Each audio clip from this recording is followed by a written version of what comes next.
Welcome to the Podium Proof F1 podcast. I'm Frank Alessi. I'm David Alessi.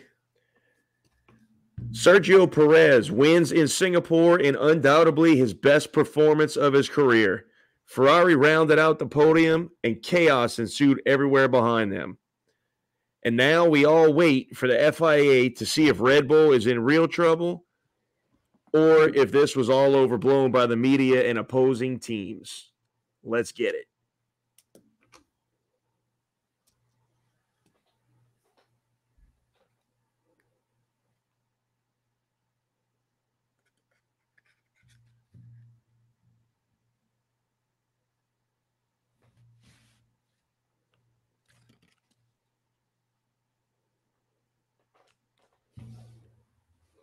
What is up? That What's was terrible. happening? Terrible cork pop. I mean, look how much is left in the bottle. I was just trying to get it out of the bottle. All right. So here we are after Singapore. Locked and loaded. We've got things to talk about tonight. Lots and lots of things. Things that you don't want to miss. Things that are becoming very, very interesting and could have massive ramifications. Yeah, well, I was trying not to give too much away, but yeah. It could be nothing. Yeah, right. Could be absolutely nothing. I mean, with the way things happen nowadays, yeah, it could very well amount to nothing. So, but more on that in a little while. We'll get into some of that stuff after we get through Singapore and what a wild race that was. Another delayed start because of rain. Yeah. So I've always had a problem with that. So when they started doing that here recently, delaying the starts because of the rain, which I don't know, from what I heard, like this might have been justified with the amount of rain that they had. Like the track was literally flooding. Mm-hmm. But from what I understand is these extreme wet tires that Pirelli has made for this year are absolute garbage. In the sense where they're very good at pumping water out, but the second that there's like not standing water on the track, they just overheat and are worthless. Oh yeah. Yeah, I mean they have absolutely zero intermittent capabilities. Right. Which, I mean, that's the point of the intermediate tire. Okay. Right? Yeah, but, for sure. But there's always that crossover point, right? Mm-hmm. Like they have to be able to withstand a little bit just to get you from, bridge that little bit of a gap, like that, couple laps, it may take to really figure out, like, okay, is the track drying out enough for intermediates or not? In that questionable window, they just get destroyed. Yeah. The drivers call it a safety car tire. Yeah. Now, on the flip side, if they are getting destroyed like that, I guess it's dry enough for intermediates. But that's the thing. Like, there's no middle ground on them, though. No. There's not. Okay. With that being said, if they are that great at actually pumping out water, why are we not running? Why are we not using them in the monsoons?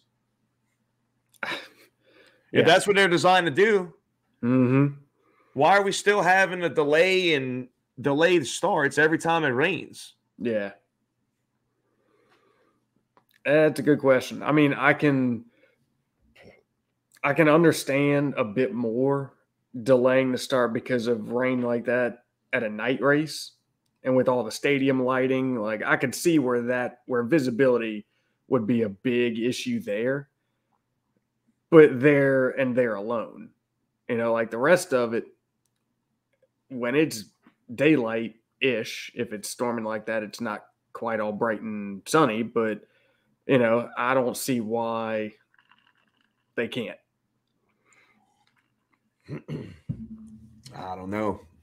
Let's do a quick rundown real quick of what we are sipping on. Yeah, go ahead. I'm going to polish off my warm-up pour here. I'm going with some Maker's Mark tonight. I got a bunch of bottles back here that I have not touched in a long time. So I'm going to change it up every time I need a little refill here. And this is the Caramel Bomb Private Select Maker's Mark. Oh, that was a good one. Yeah, buddy. The stave profile on this one is 2 baked American pure, 3 seared French cuvee, 4 roasted French mocha, and 1 toasted French spice. Proof of 111. And I don't know if this is a bottled or dump date, but it's March 2020. Bottle number 240 out of 246. Right at the end. Yeah. Man, I mean, and we've said this before. Any of the Makers Private Select, I mean, really anything Makers is doing, but specifically all these Private Selects, the different stave profiles. Like, look, there's no doubt that some of them are just incredible and better than other ones, but by no means are any of them less than pretty awesome. Mm-hmm. I mean, between the two of us, we've got quite a few different ones, and every one of them is stellar.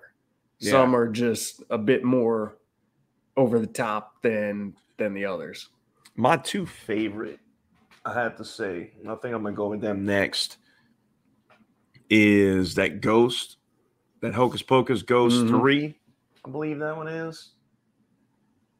And my Oak Point Dad's Cookies. Yeah. I saw that one's just so different. Yeah. I think you have that one, don't you? I've got that one. Yep. Yeah. I'd have to say my ultimate favorite is going to be the Smooth and Savory, which is, that was a Virginia ABC Private Select. Man, I don't know. That's a hard decision between like the Dad's Cookies or the Hint of Chocolate is good. That's a real good one. Yeah, it'd be a hard decision between those two, but that Smooth and Savory, man, it's got the victory. Yeah. What you got over there? Tonight we are Evan Williams White Label. Oh, nice. I love it. Yeah. We are going to go some JD single barrel proof. Yeah, buddy. Call it the Banana Bomb. You got the Caramel Bomb. I got the Banana Bomb. This particular one comes in at a 127.5 proof.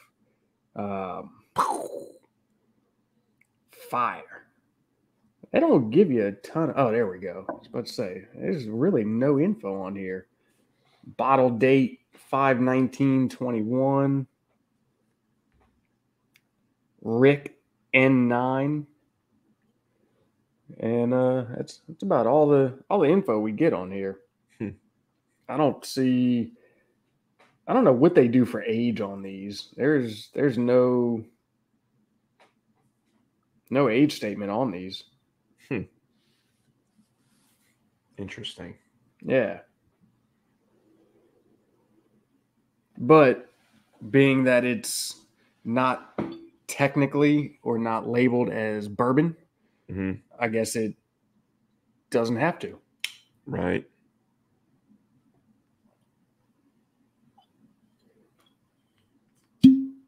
It's been a while since I've been in this one.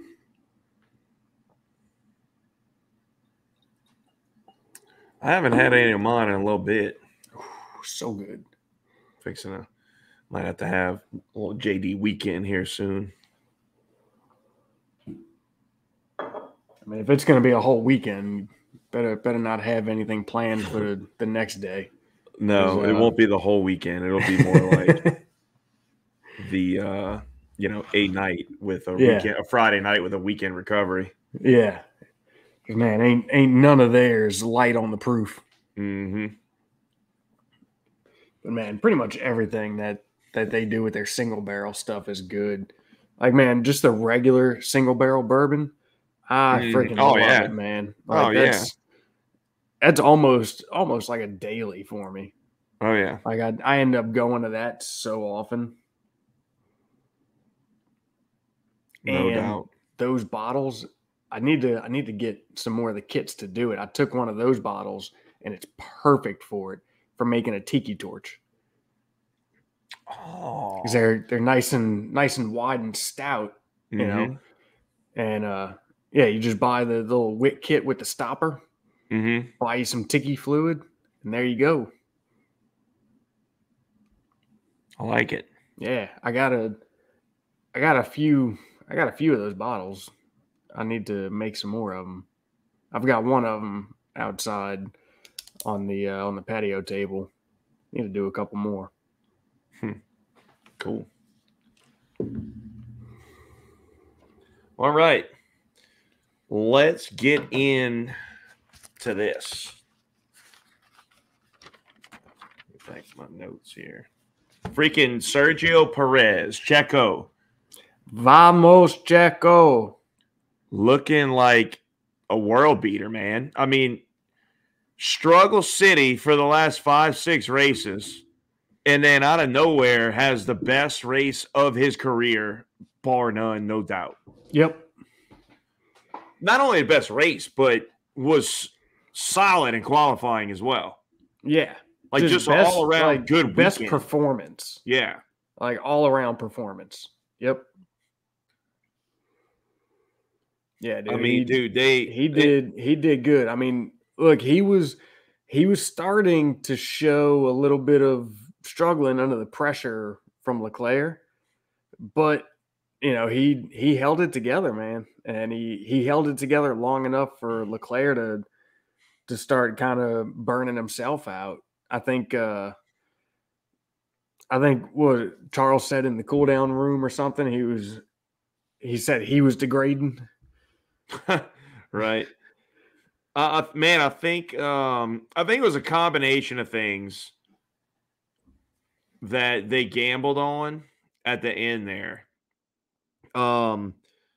Because I saw some little interview with Charles where, you know, when towards the end of the race when he was all over Checo, he kind of popped out one time to make a move and then backed out of it and got right back in line.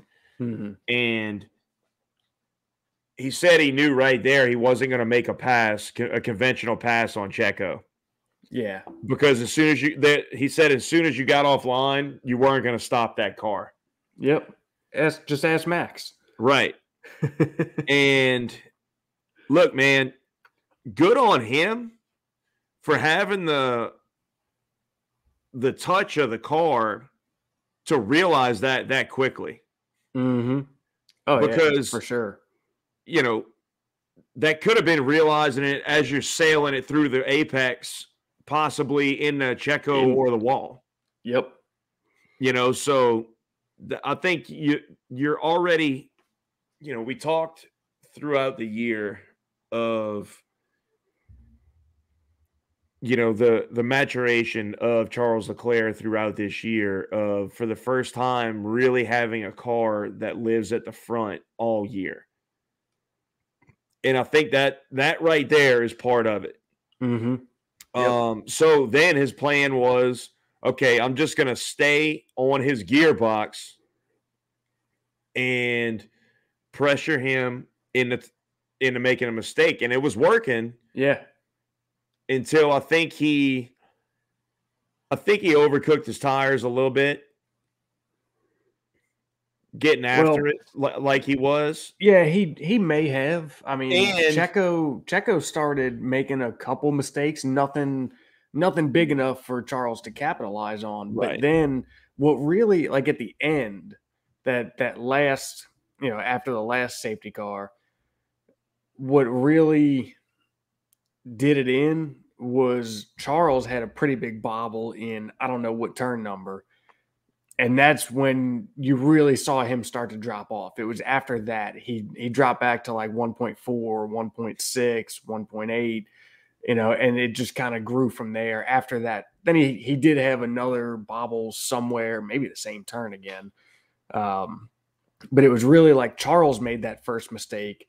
And I don't know if at that point Charles was like, I'm trying to push the car to keep up or to be able to make a move, and it's just not working. So I've got the room behind me. Let me just, not screw this up, And I think also it was a calculated effort or calculated decision. And honestly, given the circumstances and given the track conditions and how much attrition we've seen to that point, they knew there was going to be a penalty handed out to Checo.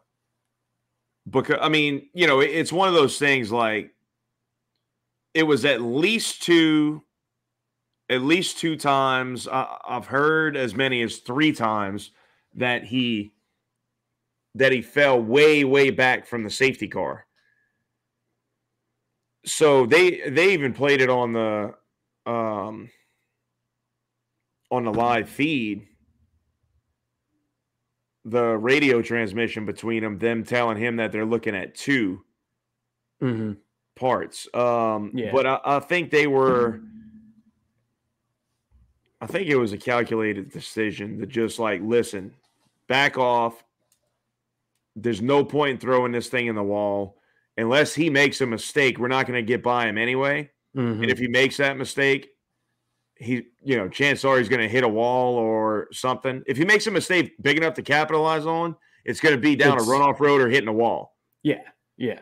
So, like, let's just make sure we bring this thing home, secure these points.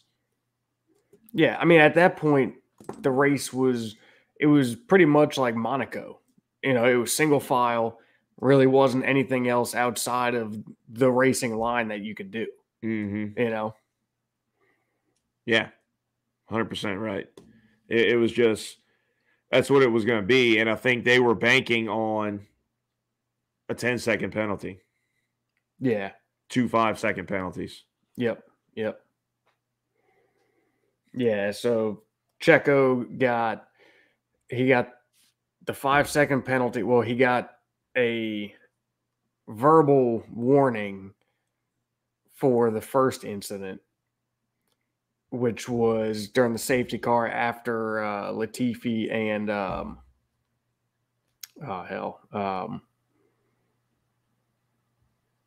whoever it was with Latifi. Was that Joe? I think it was, yeah. Yeah. So there was, during that safety car, there was a verbal warning, which the team then passed on to him. And for that one, he just got kind of that verbal reprimand.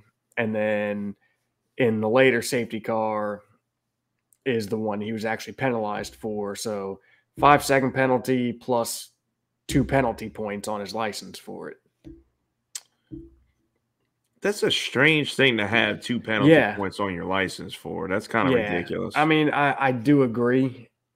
I don't think that should carry penalty points on your license. It's not like it was anything dangerous or, I mean, let me stop myself and kind of rephrase that, because it could be considered as dangerous, because as was talked about live, which is very, very true, that a lot of times the drivers don't take into account the safety car's job is to back the pack up to create a large enough gap in the track for the marshals to do what they need to do, clear of any cars, any traffic coming through.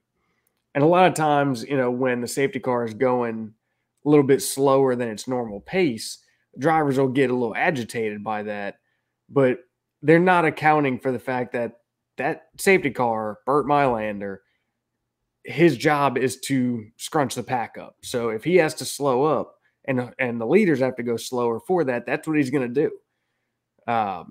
So by Checo holding more than 10 cars off, he is now creating or changing, that gap and manipulating what the safety car is there to do. So when I say it's not really, it shouldn't be penalty points on the license because it's not a safety infringement, it is a safety infringement. It is a safety concern, but not to the extent I feel like when, where you really see penalty points put on a license, and, not to say that the corner workers, the marshals are not of the utmost priority, because they are, but it's not like he was holding back half a track. And, you're talking, instead of 10 cars, he maybe went 12 or 15. Yeah. In this instance, I don't think it was anything safety related. So I do find it, I think, a little bit much to get penalty points on your license because of it. Right. But, safety cars should be taken seriously. And what better way to show that, look, safety car rules are the safety car rules, no ifs, ands, or buts about it, than by awarding penalty points for doing something like this. It sets a precedent, and I do agree with that. Yeah, for sure. I can dig that. Yeah. Funny thing, Fred Vasseur, the team principal for Alfa Romeo, did you see his comment? I did about the incidents? I'm gonna give you this quote. We're not even gonna save this for the end. We're just gonna run this in right here because it fits. There's no such thing as luck or bad luck with DNFs. Sometimes it was technical, sometimes the engine, sometimes Latifi. Bro, what a savage. Jesus. Get some. He's not wrong. Oh, true words haven't been spoken. Yeah, right. Damn. He took a page out of Horner's playbook there. Right? Oh, that was good. That is good. But look, man. Whew. That's fiery. Checo absolutely drove a fantastic race. He did. No doubt. Charles got very unlucky at the start because he did have a good start. Yeah, they both had, their reaction time was identical. Yeah. But his wheel, he didn't get wheel spin off the line. It was like when he grabbed second or third gear. No, he hit a wet patch. And Hamilton both did the same thing. Did you happen to notice the same patch? Did you happen to notice that I think it was like the top 6, all of them on the right side dropped a spot. Everybody on the left side picked up a spot. Yep. So yeah, there was. That's not a coincidence. No. There was definitely something. If you watch it from that aerial view that they show, you see Leclerc and Hamilton both get very similar starts. Yeah. And then Leclerc hits that spot and Lewis hits that spot. It's almost simultaneously when they're that close. And they just instantly slide back, and Carlos and Checo just slide right past each one of them. Yeah. Yeah. So Would have been super interesting to see how that race would have went had that not happened. I mean, dude, this race, I really feel like shy of something happening through pit stops.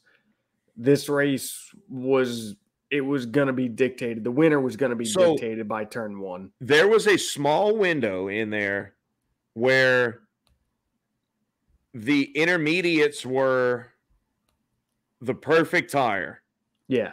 Where you could jump offline and have plenty of grip, but that didn't last for long. No. There was like a 2 or 3 lap window, and you saw Max because he had a terrible start. He had anti-stall and all, and dropped back. I forget what place he dropped back to, but he dropped back like 3 or 4. 12th place from 8th. Something like that, yeah. And he got going and was struggling a little bit through that first lap. He may have even dropped back to 13th after the first few series of corners. And then all of a sudden, he kind of got his feet back under him, and those tires came to life, and there was still enough water on the track where they weren't really, and it was early on, so they weren't really tearing them apart yet. But you could jump offline and have grip. And you saw Max just start picking some people off, and then all of a sudden it just stopped. Yep. And it's like, he's not slower than these guys. Like, I forget who was behind. I think it was one of the Aston Martins and a McLaren that he was stuck behind. And it was like, okay, well, it's not a pace problem. Yeah. Yeah, I mean, hell, he was behind Vettel for quite – well, no, that was more towards the end. That he was because it was when him, Vettel, and Hamilton were running together. I think it was Seb, then Lewis, then Max, but that was actually towards the end. They were all on slicks by that point. Yeah.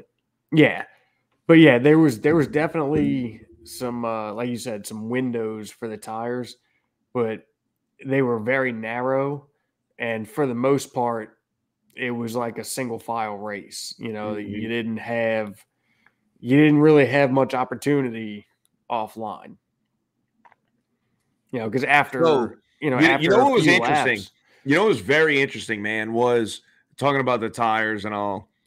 Was on the pit stops when they went from was really the only one that for the majority of the field when they went from inners to dries. The overcut looked like it was the way to go, right? Yeah. At least in terms of track position, it was definitely the way to go. Yeah. But the interesting thing was that we were about to find out, but a safety car got thrown. If you watch the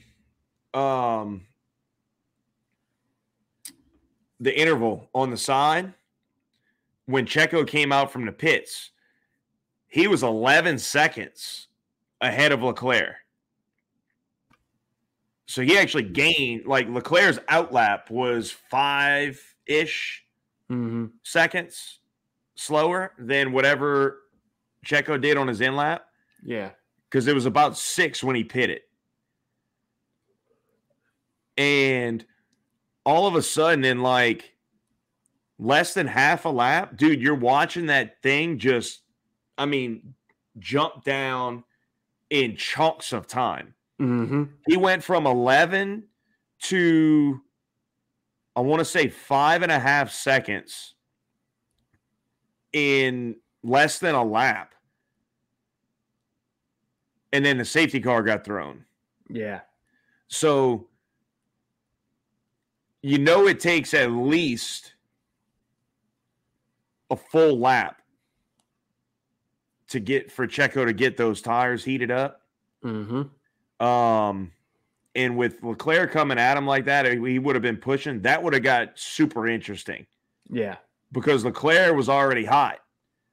And we know that the Ferrari fires up those tires much quicker than the Red Bull does. So that would have been pretty interesting. Yeah. to watch, because I think if there was going to be a legitimate mistake made by Checo, that would have been the time. It would have been there. Because Yeah, the tires would have been sketchy. Yep.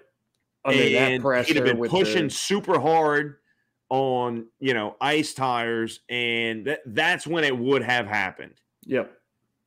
Where Charles could have legitimately taken advantage of it. Yeah. Yeah. But once again, we got robbed. It's not happening. So, Yep. Either way, we still got some great racing at the end. Oh yeah. On the backside of that, once the safety car went in again, I don't think that was the final one, but yeah, I mean, yet again, man, as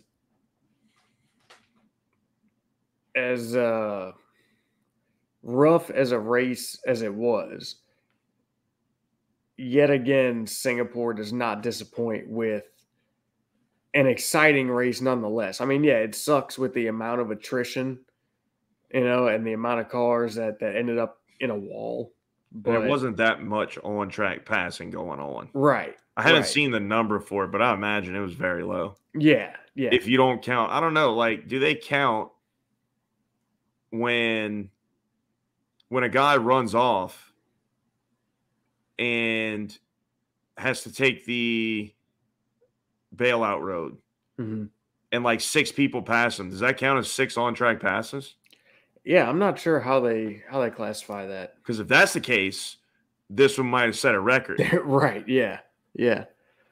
But I mean, yeah, man, nonetheless, it was definitely exciting in one way or another, just with the safety cars and the VSCs and just how that plays into the whole the whole strategy and just outcome and all that. It was definitely excitement. I would say there was small pockets of excitement, but the majority of the race was very suspenseful. Well, because you were steadily wondering what was going to happen next, because it was you knew something was going to happen. You knew it was only a matter of time before somebody else was going to throw it. Just given the conditions and everything else, you knew something was going to happen, but the suspense of who and what, that's what kind of kept you on the edge of the seat for it. I'll tell you this though, man. I don't understand how Checo goes and just has this great of a weekend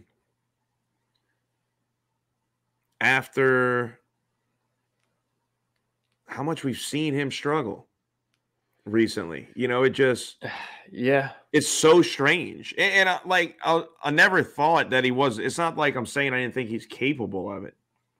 It's just such a strange thing to see when we've seen him have terrible races by his standards and by that car's standards. Right. And then, and it wasn't like there was a bunch of random things and unlucky things happening. He just didn't have it. And then all of a sudden, boom. It's just there. Yeah. Well, and one thing that I honestly don't remember is, is Checo, what are in the rain races? Off the top of my head, I don't really recall how he typically does. Is he just generally better in the rain than others, or I don't know is that one of his strong suits? I don't know if the results overall say that or not, because I think it's hard to, because for the majority of his career, he was in a midfield team. So a lot of times whenever you have those rain races, whether it's your fault or not, you're just in the wrong place at the wrong time. Yeah. I mean, it's absolutely hard to just look at results. But if you look at I mean, shit, two of his two wins this year were both wet.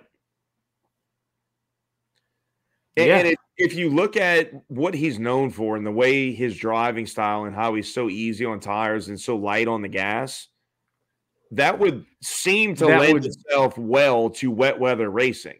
Yeah, absolutely. But like I said, I don't think I'm pretty sure I've heard that his overall record in the wet isn't that great. Okay. But like I said, I mean, when you're in that midfield for 8 years, you know, when it gets wet, dude, all bets are off. It doesn't matter who you are. Oh, yeah. Yeah. But, man, freaking hats off to Checo, dude. It's the great equalizer, man. Look, dude, him and Leclerc in a weekend where we saw Lewis Hamilton stick it in the wall, make a few mistakes. Not a weekend. Let's call it a Sunday, on a race. A few mistakes. Max make a few mistakes. Pretty much everybody behind the Ferraris, or really behind Lando, made some mistakes. Yeah. Them two just they were in the zone, man. Mm-hmm. They were absolutely on it. Yeah. Yeah. Well, speaking of mistakes and everybody behind pretty much Lando, can we talk about the freaking horseshoe that Lewis has up his butt and how lucky this dude is? Like, when he does make a mistake and, I don't know, put it in a wall and then just be able to reverse on out and keep on going. Like, man. So he hit that wall hard. Yeah. And we've seen this. Like, this is not the first year time. over year. Yeah. Yeah. But put it in the wall, reverse out, keep on going. A lot of times he hits it like dead nut straight on. Mm-hmm. Yeah. That's not any weird. That's a big thing right there. Yes. Yes, it is.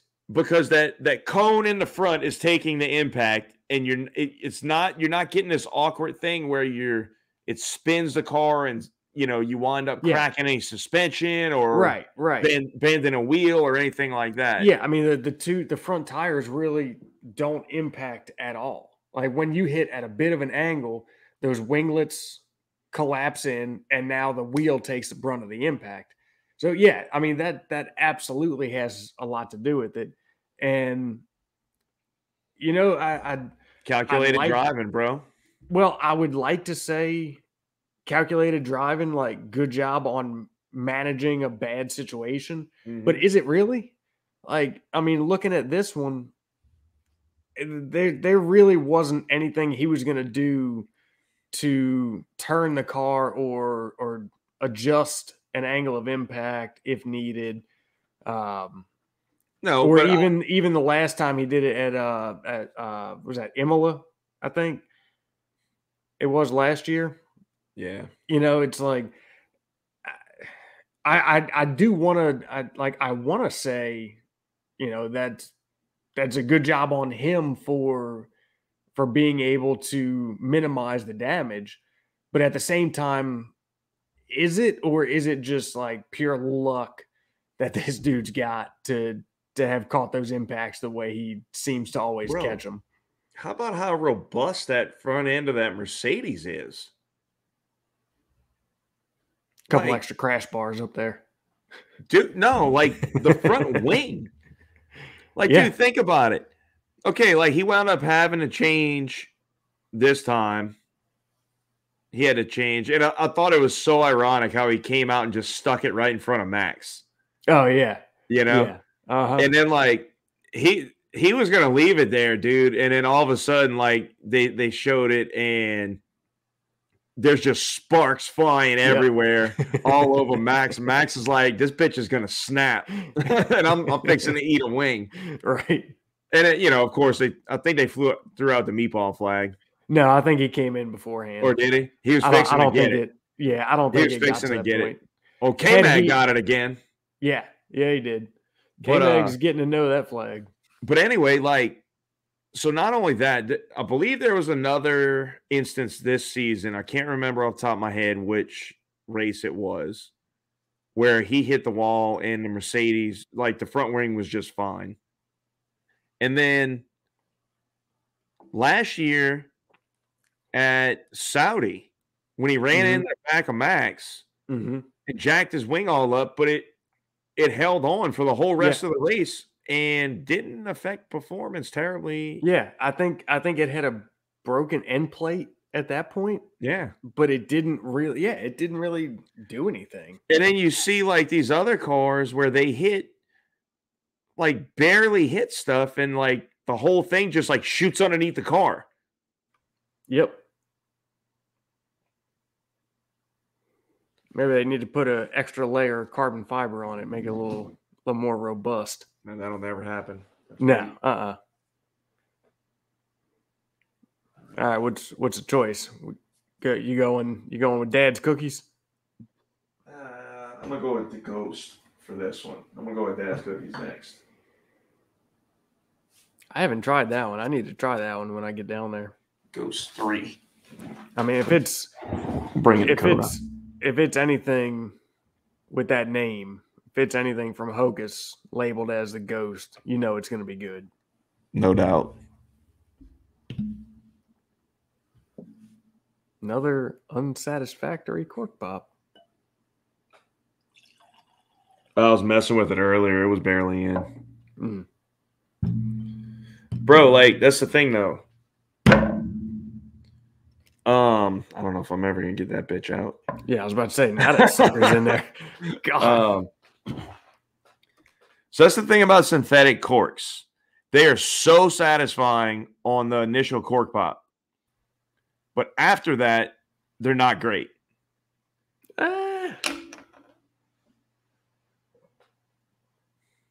Let's give this. Well, you still got a ton of whiskey in there. That thing's almost full. That's a brand new. Well, I say brand new. I think I've only been into it once. Yeah, no. If you still got that, I mean, look, dude, these bottles are like over a year old. Yeah. Like if you still got that deal where you got to twist it and you get that wet squeak, it's gonna be a good one. Oh yeah. No, this is a very new bottle. Yeah. I think I did a cork pop on this one on one of the episodes. Which one is that? This is the creamy caramel. Oh, yeah. All right. Well, you know what? Hang on. Grab your caramel bomb. I don't remember off the top of my head what the stave profile on that is. I'm curious to know how close they are, because this is a Virginia ABC creamy caramel, and your caramel bomb is from down there.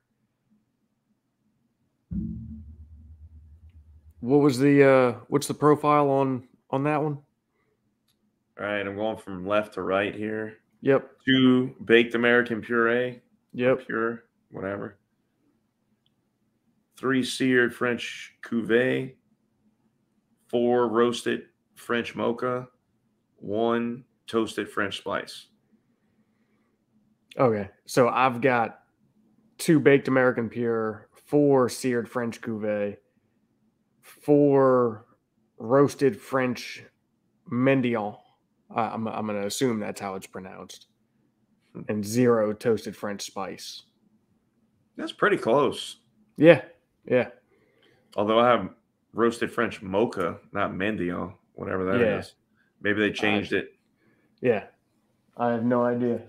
That might be a question for the Googles. Yeah. But now that we're on this, I am very curious. What is a French? Leave that alone. Mendiant. We'll post it in the notes.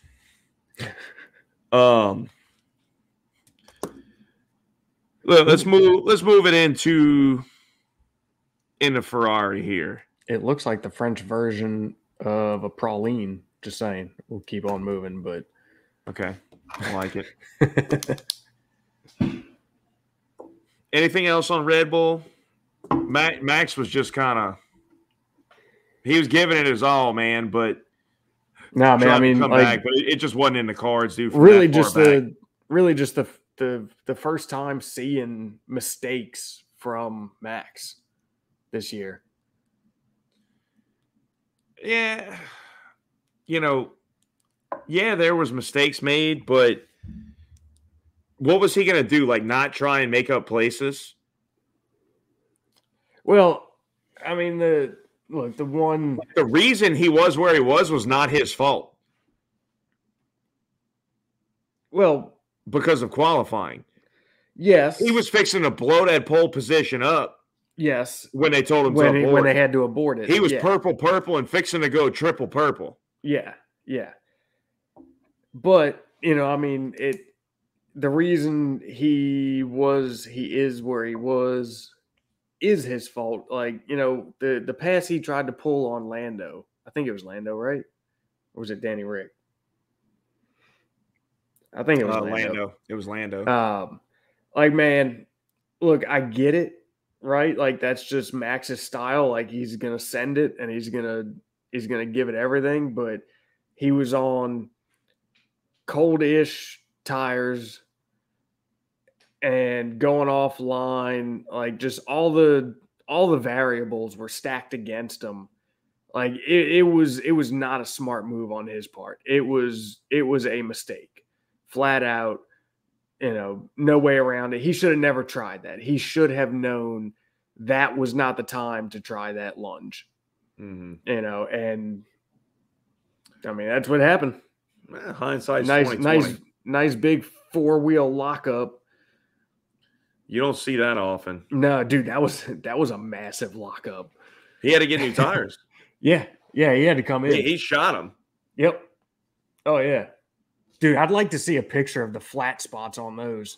I would like to see a helmet cam view running after he did that to those tires. Oh, dude, it had to be insane. From the vibrations. Yeah. Yeah, that had to be rather uncomfortable. I think one of them said it. Like he's gonna have to go see the dentist because all his fillings are about to get rattled out of his mouth.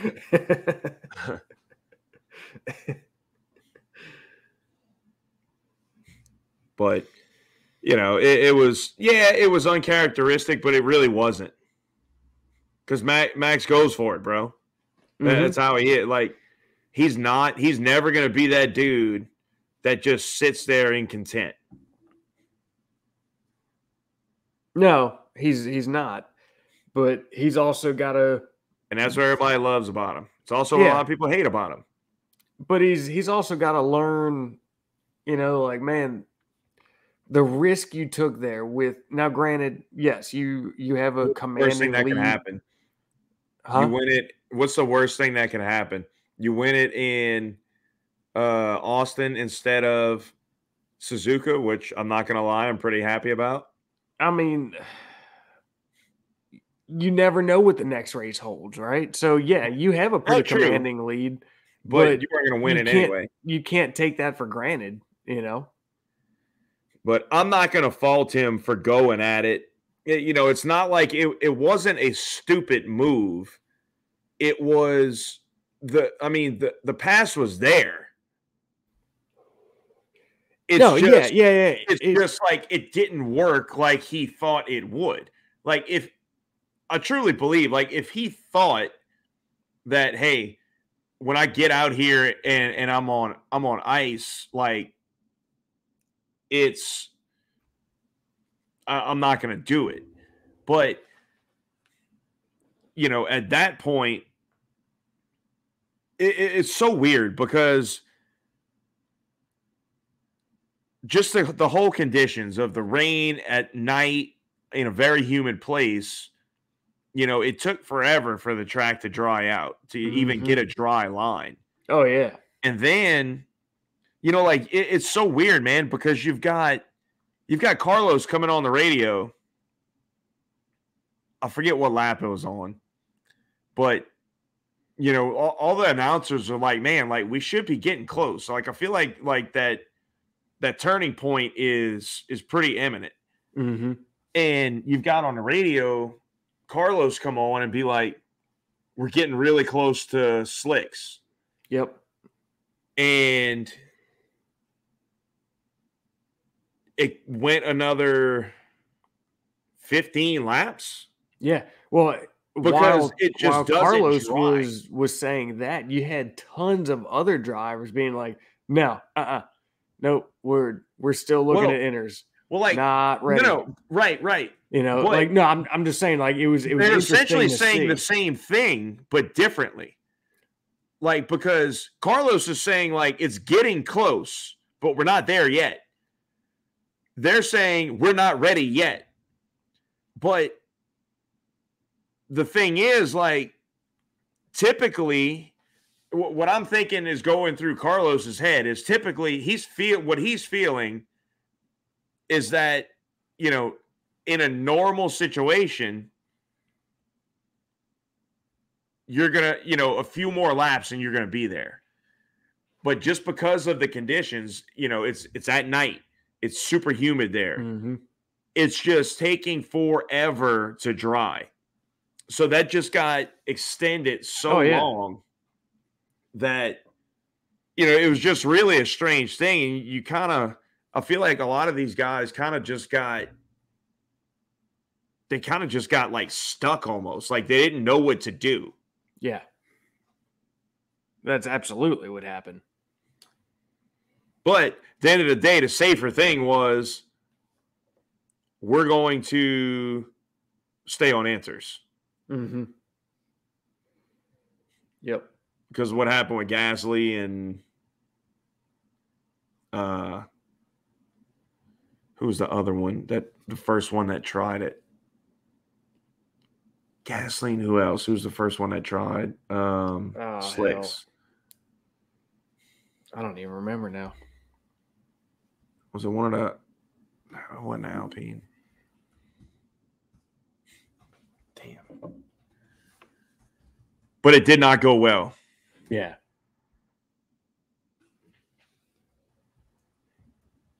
Was it Russell that went first? Did he go? I don't think he went first.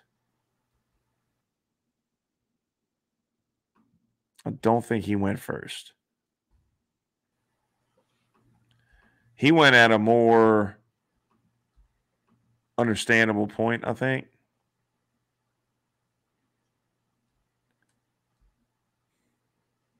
Pit stop summary. Let's see here. No, he was. Yeah. Was he? Yeah. Yeah, because remember he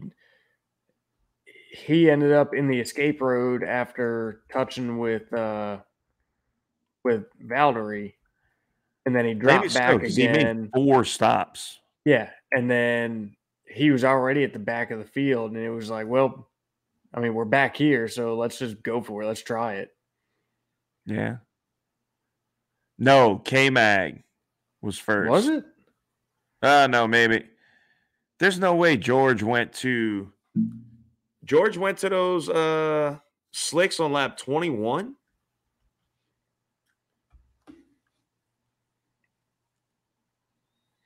Yeah. Damn. Yeah. Yeah, K-Mag pitted on lap 7. He didn't go to slicks that early. Yeah, because then you're right. Pierre was the next one on lap 33. Yeah, and there was a bunch of them there. Yeah. Pierre, Yuki, Valtteri, K-Mag. Yep. Yeah, because George went and kind of showed everybody like, yeah, we're definitely not ready for the slicks yet. But right. He just kind of stuck it out. All of a sudden, he started setting purple sector times. Yep. And then that's when everybody was like, boom, okay, it's time. Yep.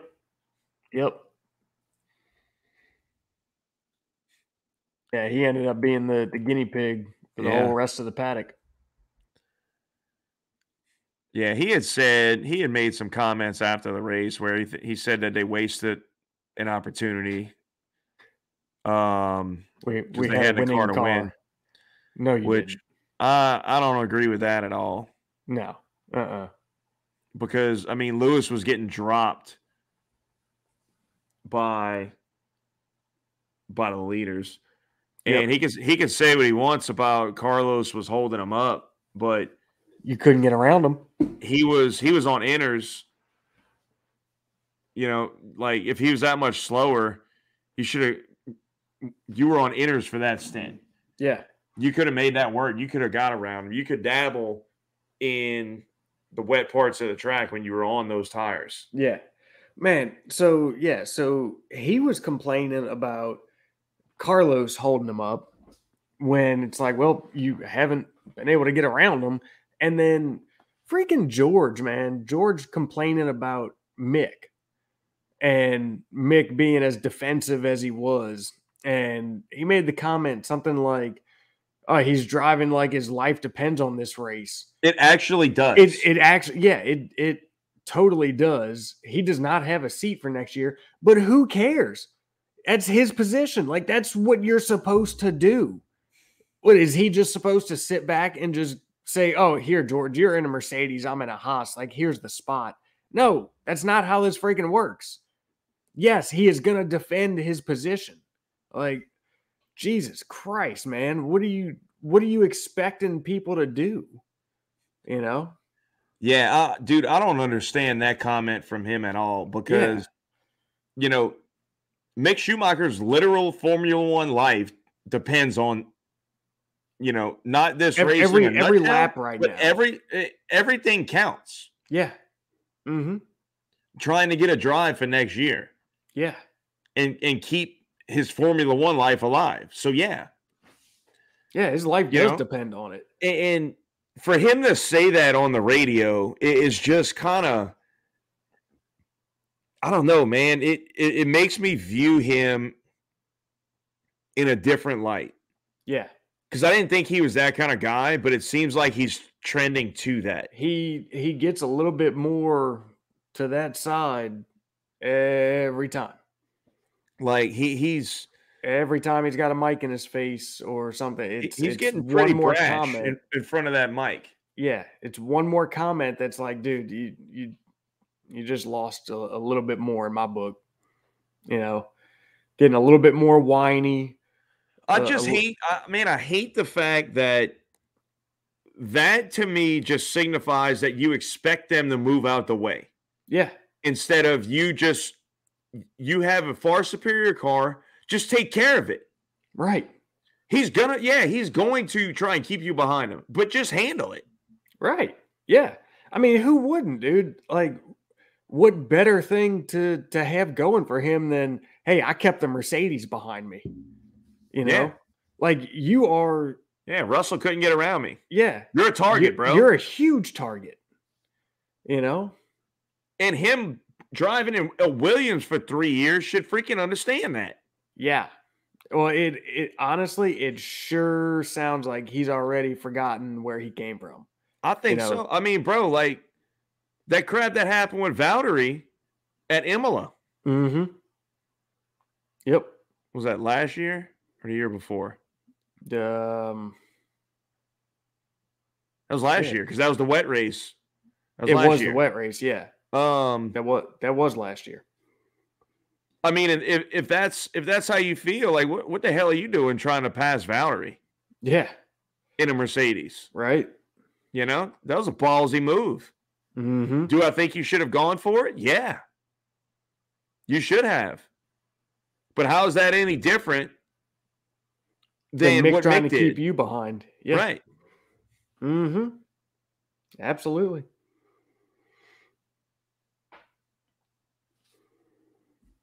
They can kick rocks with that, dude. Yeah. Yeah. I don't care for that. Dude, I'm sorry. Like I have. There's no, and this was one of the things that, look, I was too young to watch Ayrton Senna in like live, but I've gone back and I've watched a lot of those seasons in their entirety. And that seemed to be like the thing that irked me about him the most. He just expected people to get out of his He way. expected people that he was clearly faster than and would have had no problem passing to get out of his way. Yeah. And if somebody dared race him, like he was going to go talk to him after and point out how they're like, out of line and out of place and don't let that happen again. Yeah. And I don't care for that. To be honest, that wasn't strictly Ayrton. That was like, man, for a lot of years, that was kind of just how it was. Like if you were the rookie and one of the veterans was, behind you, for whatever reason, it was kind of like you were expected to get out the way. And then a few of the into like I don't know but like certain people buck that system. Yeah. Yeah. Michael was one of them. Michael was one of them. Mika Hakkinen was one of them. It was his teammate. He was sent his teammate. And he didn't like that. Yep. Eddie Irvine was a great example of that. And you could go on down the road, but there's always guys, there's always rookies that come in that just don't take shit from anybody. Yep. And they feel like they're equally as deserving to be in that spot as the however many time world champion that's there. You just got here before me. Yeah. And that's the way it should be. And that's the way the greats think. And they're never just going to let somebody by. They're never just going to, oh, man, like when Kimi came in. Oh, man, Michael Schumacher's coming up behind me. I better get out of his way. No, hell no. Right. Yep. And I hate that three-quarters of a season through Russell not being in one of those shit cars. He's making comments like that. That mentality, yeah. Yeah, I don't like that at all. It doesn't sit well. It really doesn't. It's a horrible look. And Clean it up, Russell. I was just about to say, it doesn't look good for him, man, because we're not the only ones that see that. Get hard, bruh. Right? If you think he's so slow, just pass him. Yeah. Just get by him. Right. Make it look like you think it should be. If it should be as easy as you think it should be, then make it happen. Yeah, that's frustrating. All right, let's keep this moving on down the line. We've kind of jumped around on our typical order here. But, man, Lando and Danny Rick picking up a P4 and 5. Much different ways of achieving it. Yeah. Lando looked like he had legit pace. Mm-hmm. He was strong. Yes. And good for him. Danny Rick made the best of his opportunities, finally. Yep. Took advantage of some pit stop opportunities, I believe. I think he capitalized pretty good with those. Yeah, so he was one of the last ones to stop, I believe, in the original rotation. Let's see here. Yeah, he went on lap 36. Right. Yep. So yeah, he was. So what that did, that allowed him to leapfrog a ton of people, because when he went, I want to say, looking at this right. Yeah, he just went straight from inners to slicks. He didn't go inners to slicks. Right, but wasn't he able to take advantage of a safety car? Yes.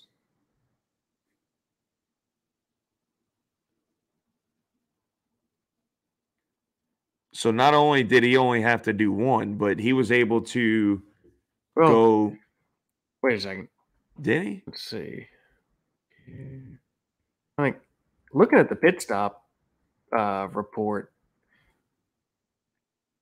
I don't know why. I don't know why I was thinking more people ended up two-stopping it than what they actually did. It was mostly one. Yeah. A lot of people just had offs and all that had to. Mm-hmm. I guess wound that's up having a pit. Like there was, it seemed like there was Yeah. constantly somebody in the pits because somebody bumped something or flat spotted or broke this or broke that. Yeah. I mean, look, let's see, you go 7, then 21, and then 33. Yep. And then 33, 34, 35, 36, 40, 41, 51. Yep. I mean, those are the only laps that pit stops are made, but it was a pretty good chunk. You know, normally you see pit stops, like aside from the one-off here or there, you see them all condensed around like maybe a 4-lap period in the race. Yeah. With the exception of like the oddball guys doing like, you know, crazy different strategies or have issues. But normally it's not like that. Nope. But yeah, look, they had that was the best result they've had in God, I don't know, maybe all year. Mm-hmm. I think so. If it's not, it ties whatever the best all year. Yeah. And that because I don't think when Lando made a podium, I don't think Danny was that high. Yeah. That finish, along with Alpine's double DNF, allowed them to leapfrog Alpine in the constructors. Right. Yeah. Jumped them by 4 points. Yep. Yeah, that's big time. That's big time. Yep. So yeah, I mean, we'll see. You know, I guess at this point, man, like we really can't. I guess we just got to kick expectations for Danny Rick out the window because it just like at this point, I know he's got a lot to race for because he's trying to get a seat, but you know what? I just can't see it happening. No, like it's not just going to click. Don't. Like if we haven't gotten it already, like it's not just going to click to this point. Right. So, you know, we'll see what happens going forward, man. But I hope he can at least do his part to stay in the constructors fight because it's going to be tooth and nail to the wire. Oh yeah, between them and Alpine. Both Alpine and McLaren, they need every point they can get from both of their drivers. And that's a big one. That's number 4. That's best of the rest. Yep. No doubt. So decent finish for Aston Martin this weekend too. Dude, that's their best of the year also. P6 and P8. Or Stroll let me take that back. That's Stroll's best of the year. Yeah. Bro, Stroll is sneaky good in wet weather. He had if I remember right, man, I don't really recall seeing much about him. Like he just had a quiet race, just kind of plugging along, huh? Yeah. He got a good bit of airtime when Max and Lewis were behind him, I believe. Because Seb was behind them at that point as well. I don't know. There was a point in time where he got a good bit of airtime because of somebody was right behind him. I don't remember exactly who it is or who it was. Oh, I mean, Max finished 2 seconds. Maybe that's what. Yeah, I'm looking at it now. 2.5 behind. That's probably what it was right at the end. But I mean, it was towards the end when Max got around Lewis and Seb. So I mean, it's not like he spent any time stuck behind Stroll. Mm-hmm. He was closing him down, but when the checker came, he was still 2.5 off. Right. I don't know. I just remember seeing him in front, like in Mhm. the barely like getting in the front of the clips when every time they would move the camera. But I can't remember who they were following. But dude, he's sneaky good in the wet, man. Yeah. He's had some of his best drives in the wet, in the like rough conditions. Mm-hmm.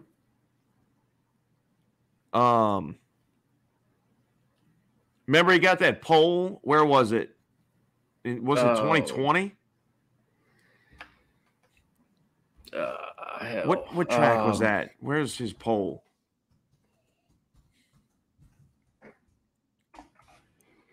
That was Turkey, 2020. Yeah.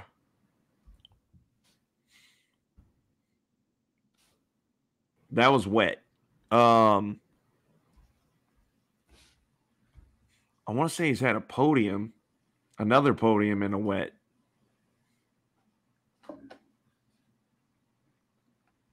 But either way, man, good for him. I'm happy for him. I know he gets a ton of hate, but man, I think he is one of the few money kids in F1 that, and I've said it before, it's no secret. I think he deserves a seat. I mean, he has definitely proven himself to be like of the crowd that gets the most flack for having a seat. I feel like he deserves it the most out of any of them, and he has proven that. And I say he deserves it the most out of any of them. That kind of comes across like he doesn't deserve it, but comparatively to them, he does. I do agree with you. I think he does deserve to be here. He still does some bonehead things from time to time, but so does most everybody in the the midfield. Right. So yeah, no, I do agree with you. I think he deserves to be where he's at. Would he have eventually got to F1 without the help of Daddy Stroll? Who knows? But I mean, he won at every level. Yeah, well, that's what I was about to say too. I mean, he won everything previously, so I mean, who knows? But he's here, and he's proven that he can hang in the midfield. I mean, look, his teammate's a 4-time world champion, and Seb has only managed to score 11 more points than him. Mm-hmm. Yeah. So not bad. Yeah. Not bad for him. They wound up with double points. Yeah, man, I don't know what to say about Seb. It was a good result for him comparatively for the year. Yeah. But man, I just hate seeing it. It hurts me to watch Seb like this because that's just so not who he is, man. Yeah. He was just such a killer, dude. And it's just I don't get any of that anymore. Getting soft in his old age. Yeah. Lost his edge. Holding on too tight.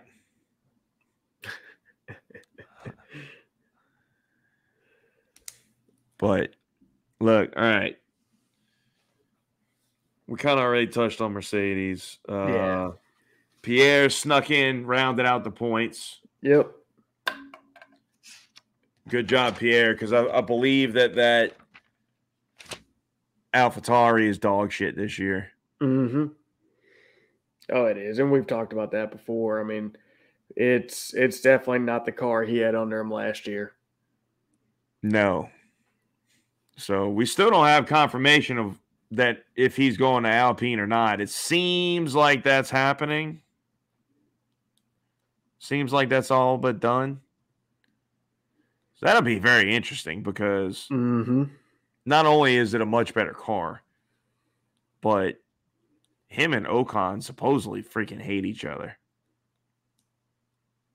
That'll be real interesting. Dude, I don't think Ocon is the most pleasant person or easy to get along with.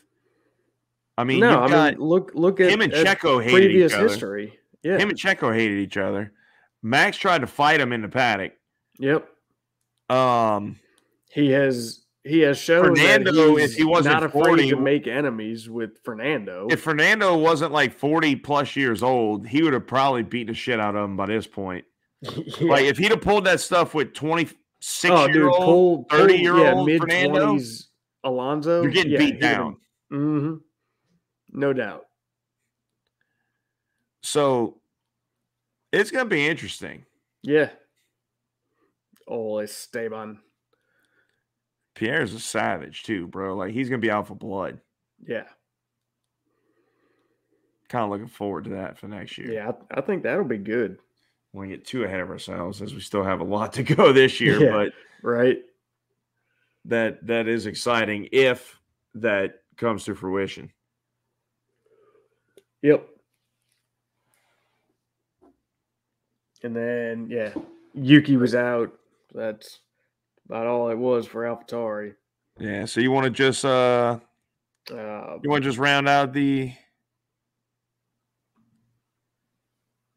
Give a little rundown on the rest of the field behind the points. Yeah. So Bottas, P11. Joe was a DNF. This was one of the better results for Bottas as of late. He's been struggling quite a bit, but I don't think that was due to the car performing better. I think that was just because of attrition. I don't really feel like the car was any better than it has been, for this weekend.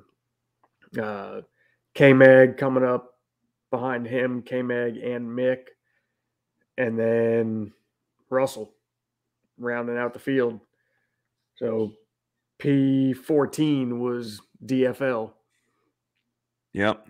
Everybody after that was a DNF. Yuki, Ocon, Albon, Alonso, Latifi, and Joe all DNF'd. Yeah. I think they said it in the race, and I don't remember. I don't think this race did it, but I think it was very close to being the most amount of DNFs, the fewest amount of cars still running in, like, at least I think in very recent years. Probably in the hybrid era. Could have been. Because before, with those naturally aspirated, shit used to blow up all the time. That was a common thing. Yeah. Attrition was normal in those days. Because you didn't have to run your engine for more than a weekend, so you ran it so much closer to the limit. I want to say they might have been saying it was like 7 DNFs or something. I feel like we were not tied with this race, but it was just very, very close or something like that. Nonetheless, a lot more DNFs than what we're accustomed to seeing. They might have said it might have been something like we're probably going to break it because we got to 6 DNFs at 34 laps. Yep. So I guess at that rate, they were assuming at least one more would tank it in, and Hamilton almost made that happen. Yeah. So, fun fact, the F1 race with the most amount of retirements, 1996 Monaco. Of the 21 that started, 18 retired. 3 cars across the checker flag. Holy smokes. Yeah. I don't remember that. Olivier Panis, David Coulthard, and Johnny Herbert. That's wild. Yeah. right? What year you said that was? 96. There was nothing else kind of fugazi about it? I don't know. Let's see. That was just like a quick snippet of that Bro, stat. I'm gonna have to go look back through the Bring Back V10's library and find that. If not, I don't know how they haven't done one on that. It was a wet race. Yeah. Yep. But all right. You got anything else on Singapore GP? No. I mean, we got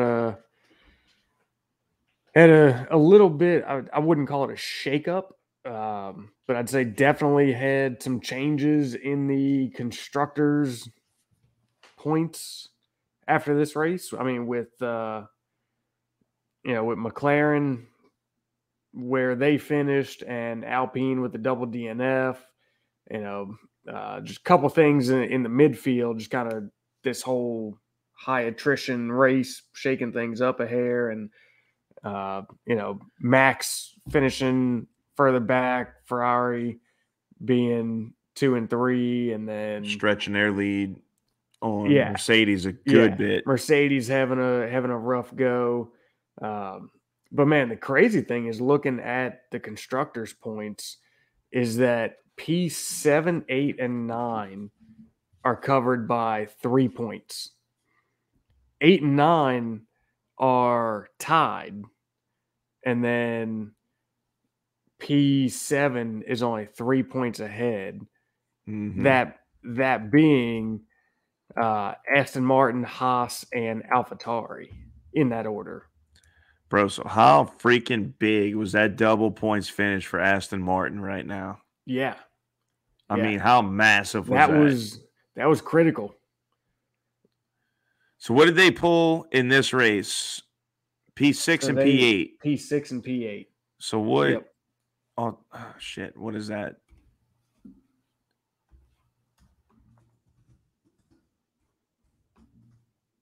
Damn it. Let's see. It went away. I had it. I just had it there. Okay, so that is 6 would be 2, 8 and 4, so that's 12. 6. Yeah. Yep. And then what we said, so they picked up 12. Damn. Haas picked up none. AlphaTauri picked up 1. AlphaTauri picked up 1. So, man. So Haas was... What a turn of events. Yeah. Haas was in the lead of those 3. Right. Aston Martin was in 3rd. Yeah. Man, from the looks of it, we're gonna have to keep an eye on this race at the back. Yeah, because dude, that's significant. 7, 8, 9. Mm-hmm. That's big time money for them. Yeah. And look, dude, here's the interesting thing: is if any one of those 3 teams can find something over the next 5 races that we have left, Alfa Romeo is sitting in front of them at 52 points. And they haven't done hardly anything the back half of the season. Right. Yeah. I mean, nothing. They jumped up into that spot early on when Bottas was shining. Right. And yeah.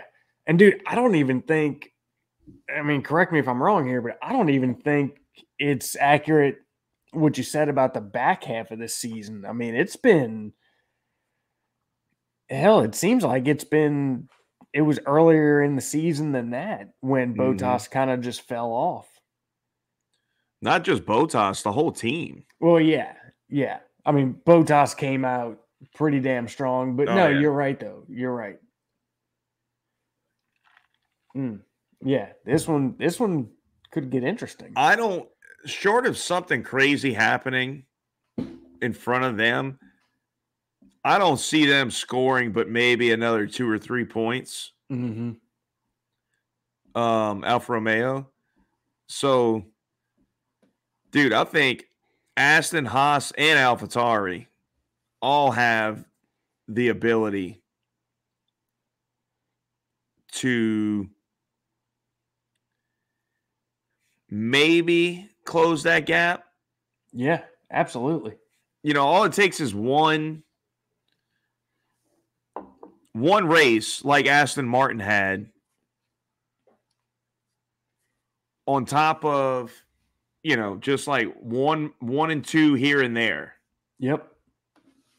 You get a few double points like Haas is capable. I feel like out of those three, Haas is probably performance-wise the most capable of it. Mm-hmm. Yeah, I think so. They better watch out for Williams, though. They're going to come up strong there. Man, how brutal is that? Dude, that's rough. They still single-digit points. The car's back there just terrible again. Yep.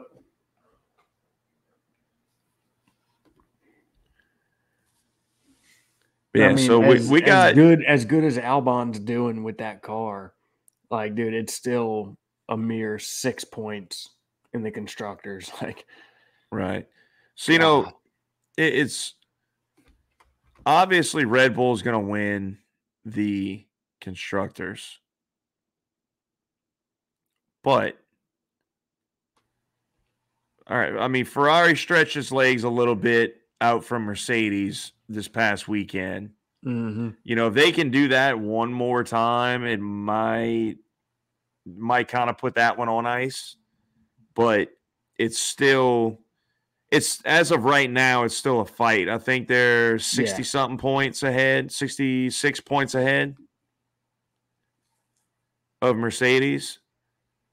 But, man, you've got a McLaren and Alpine battle that's going to be really good. Mm-hmm. And then you've got, because essentially with McLaren, you've got Lando that's just been steady all year. Yep. And then you've got Ricciardo, who you kind of don't know what you're going to get. Yep. And with Alpine, you just don't know. You've had so much reliability issues. There's been so many things, and Fernando's been pretty outspoken about this, being that he's exiting the team now. Yeah. On just how many points have just been left. I believe the way he put it was, how many points the team have cost me? Oh, yeah. It's pretty blunt. Right. Wouldn't expect anything less from Fernando. Right. But, it kind of varies every time he gets asked about it or talks about it. Yeah. But I'm surprised it didn't come out as how many points Ocon has cost me. I think that is rooted in there. Yeah, yeah. You're looking at, by his calculations, it's anywhere from 40 to 100, depending on what interview you listen to. Yeah, right. Or how probably his level of pissed offness. Yep. But man, that 6 through 9 battle is going to be fun to keep an eye on, and it's not something that really gets highlighted a lot or discussed a lot throughout the course of the weekend or the broadcast. But man, I wish they would show a little more light to that, because I guarantee you coming up, they're going to have some awesome racing going on and people actually just absolutely duking it out, because that means a lot. Yeah. It sure does. Also,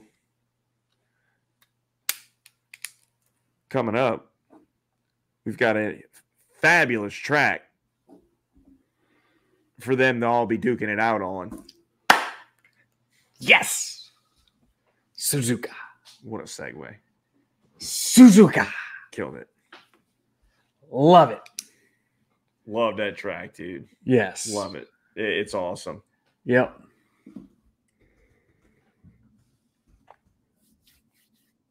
This might be this might be one of the only tracks, one of the few, very, very few tracks that can challenge Spa for the greatest. I would agree with that. I mean, it's got everything. Even more so than Spa. You know, it really does. I mean, it's just so freaking awesome. Like, everything about it is just awesome. Like, the famous, and I forget what the mile per hour is, but the famous 130R turn. Dude, the speed at which they go through there is absolutely incredible. Right. God, I need to look and see what it is because I don't remember, but Fernando's got an insane pass through 130R. 192 miles an hour. That's turn 1, isn't it? No. No. Fastest corner in F1, 130R, 192 miles an hour. That is ridiculous. What turn number is that? No, that would be, where are we let's at? see, 1, 2, 3, 4, 5, It's got to be 15. 6, 7, 8, 9, 10, 11. I don't know. It depends on how they number. Let's see. Let me find an actual map that numbers the turns. Just go to F1.com. 15. Yeah, it's got to be 15. It's 15. Let's see. How are they number them? Okay, 1 and 2. 3, 4, 5, 6, 7. I counted that as 1. Yeah. Okay. Yeah, that's why. It's like, man, 15. That just doesn't add up. But yeah. So we got let's see, what is Suzuka? 3 point something miles. Hang on. I just had it. 3.6 miles, I think it is. It's 5.8 kilometers. Yeah. Yeah. Because we all know what that means. Mm-hmm.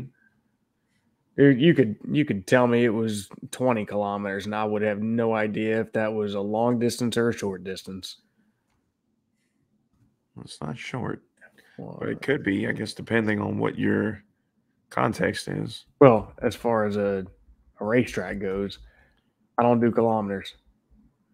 All right, let's see. So yeah, 3.6 miles. Looks like about a minute 30 lap time they're running. The record is 130.9 by Hamilton in 2019.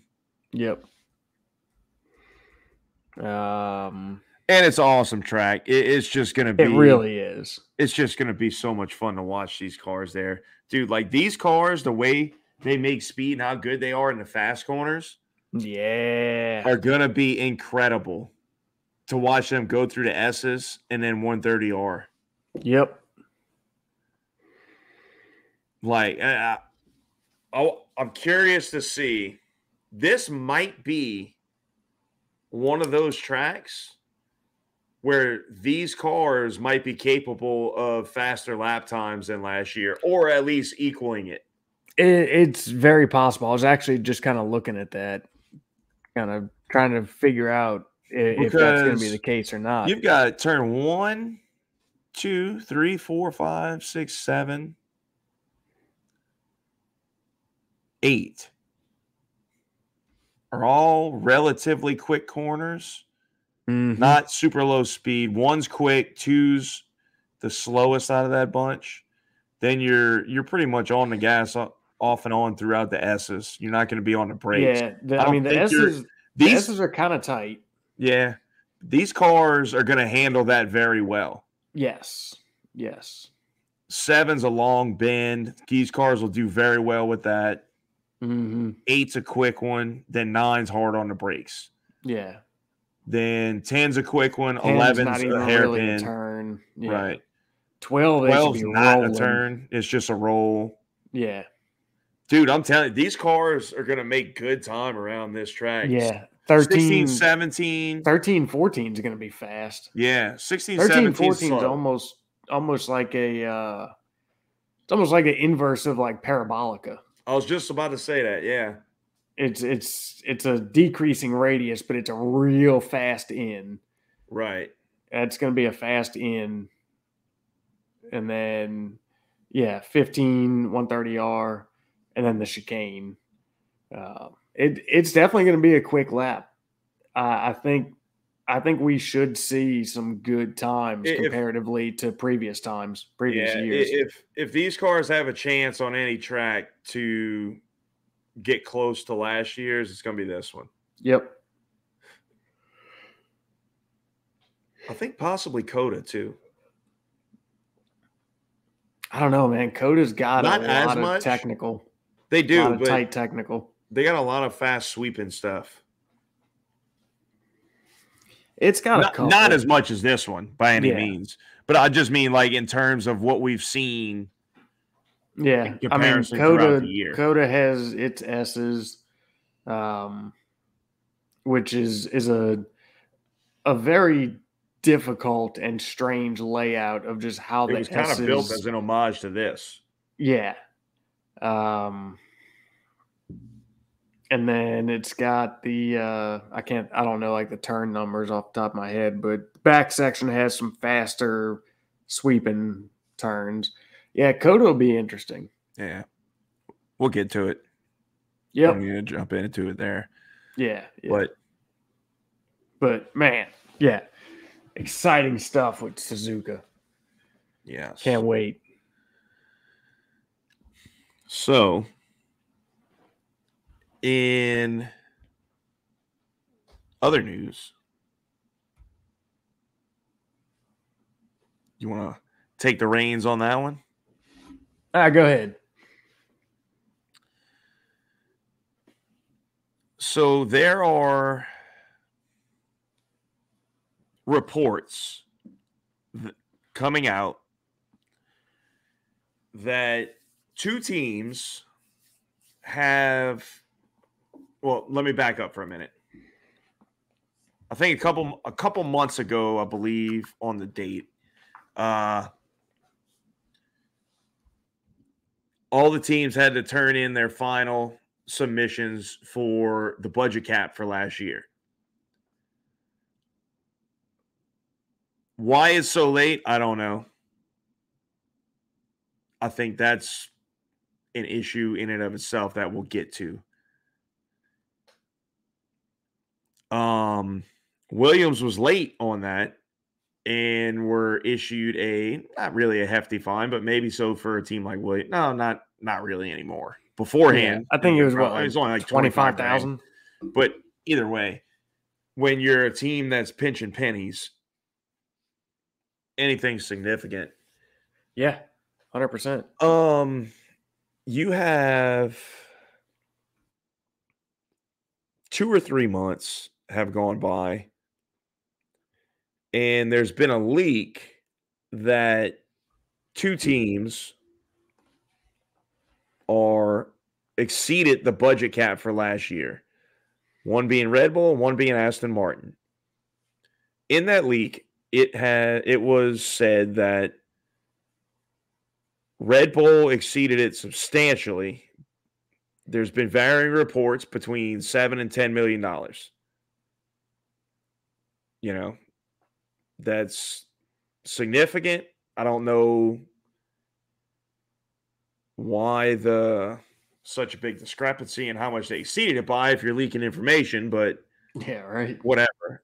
And it's been said that Aston Martin's not nearly as much. It's a much smaller number. Yeah. So, with that being said, we have a lot to unpack here because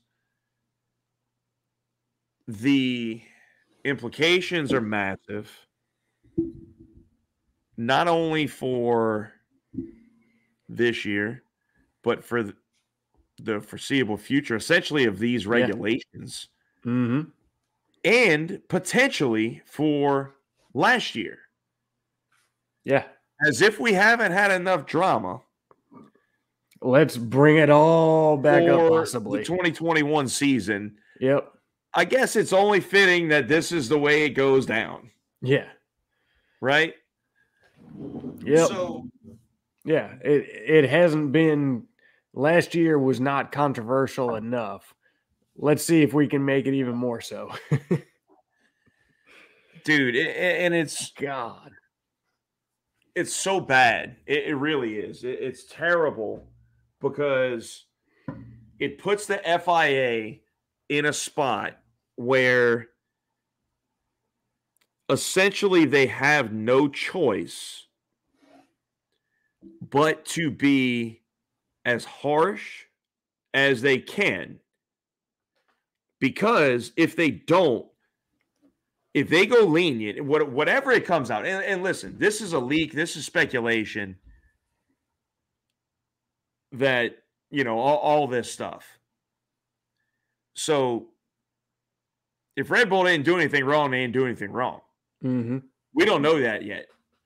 Yeah, nothing is official. However, yet. Let's say this leak is accurate and they exceeded this budget cap by 7 or it's say between 7 and 10 million, call it 8 million. Yeah. Not 8 to 9 million. And that is over the 5% that they essentially draw the line at for the difference between minor and major breaches. Yep. Yeah. That they have to lay down the law in the most harsh way possible. Otherwise, going forward, the budget cap means nothing to any of these teams. If they don't set the precedent now, then nobody's going to give a damn about it moving forward. No.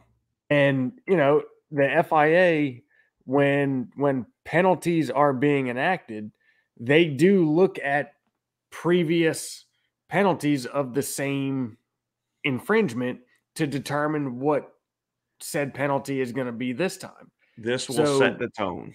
Right. So if not much happens this time, then whenever somebody does it before, you can't come down any harder on them. It's just, you just can't. And they have got themselves between a rock and a hard place here with this because they didn't the FIA, do that. Well, no. You're right. That was kind of a poor choice, but they've got themselves, but they are between a rock and a hard place here. Because that the FIA wants nothing more than to forget about not last year as a whole, but Abu Dhabi and the championship specifically. And with this happening, there is no choice but for that to come barging back out. Is it going to go as far as a championship being overturned almost at the end of the following year? It's doubtful. In my opinion, it's very doubtful. But at the same time, if all the evidence is there, what choice do they really have? They can't just ignore it because there is so much pressure from elsewhere, but it's like, man. So, here's my question. If you deem it worthy to, because there's options there, right? In what can be done. Let's say they are in major breach of the salary cap, of the budget cap. And they decide, hey, we are going to strip the constructors' points from Well, I don't know how they would do it. Whether it would be the whole season, half the season, the point where they feel they exceeded the budget cap, whatever. At that point, if you do that, how do you not strip the drivers as well? Well, let's hang on. Let's expand a little bit on just the constructors part of it a little bit. If they were to strip those points, and those points were enough to change the outcome of the constructors, well, guess what? What you benefited from that is already done and spent, and you know, like that's already gone. So now you are immediately having to look at putting a penalty in place for this year and the following year, for that matter, because of that, because of the money gained from that. Now, on the flip side, let's just go on the theory that Red Bull is guilty of a major infringement, and they start looking to strip constructors points, right? Well, then Red Bull could very easily come back, because Mercedes is going to be pushing for the harshest penalty. Now, For Red last Bull, year. yeah. But if you're now talking like, hey, they got all this money for the constructors, now that money's already spent. Like, so what are you going to do about it now, right? Now you have to put a penalty in place for moving forward. Red Bull could also come back on that and say, well, look, hey, I mean, we got much less wind tunnel time than you did. So if you should have been ahead of us, you should have gotten less. So now you need to get stripped of some wind tunnel time to make up No, for the that's extra. not going to happen. I know it's not going to happen, but I'm just saying, like, that's an argument that could then come from Red Bull, right?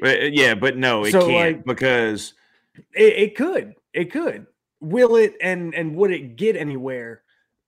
Probably not. But I'm just saying, like, there's so many. no, because that's all a elements to this. ramification of your malfeasance. Yes, I know. So I know. It's all something that you did, that you instigated.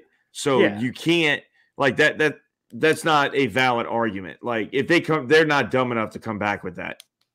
Well, I would hope not. But I mean, the thing I'm getting at, I don't think they would try to do that, because it would just backfire on them. But what I'm just getting at is how deep this ends up going, right? Like, one thing leads to another, has implications on this, has implications on that, affects 4 years down the road. It's like, where the problem is, if you're going to make a certain penalty, like, where do you stop? Where do you draw the line with said penalty? Because the teams that are on the opposite side of this, dude, they could just keep pushing and finding ways to connect, what they did last year to this and to that and to next year, right? Like, at some point, the FIA would have to come out and be like, look, this is where it stops. This is where it ends. Like, there's no more. But shit, man, So you could consistently find connections from one thing to another. here's the thing, man. Like, they're going to, if they deem that it's significant and they're going to hand out a harsh penalty, the only way to go about it is giving a penalty on both sides of January 1, 2022. Mm-hmm. Because that clearly impacted last year. Yep. And it more than likely impacted this year. Mm-hmm. So you're going to have Mercedes on one side hollering and screaming that they want their championship. then you're going to have Ferrari on this side hollering and screaming about this year that,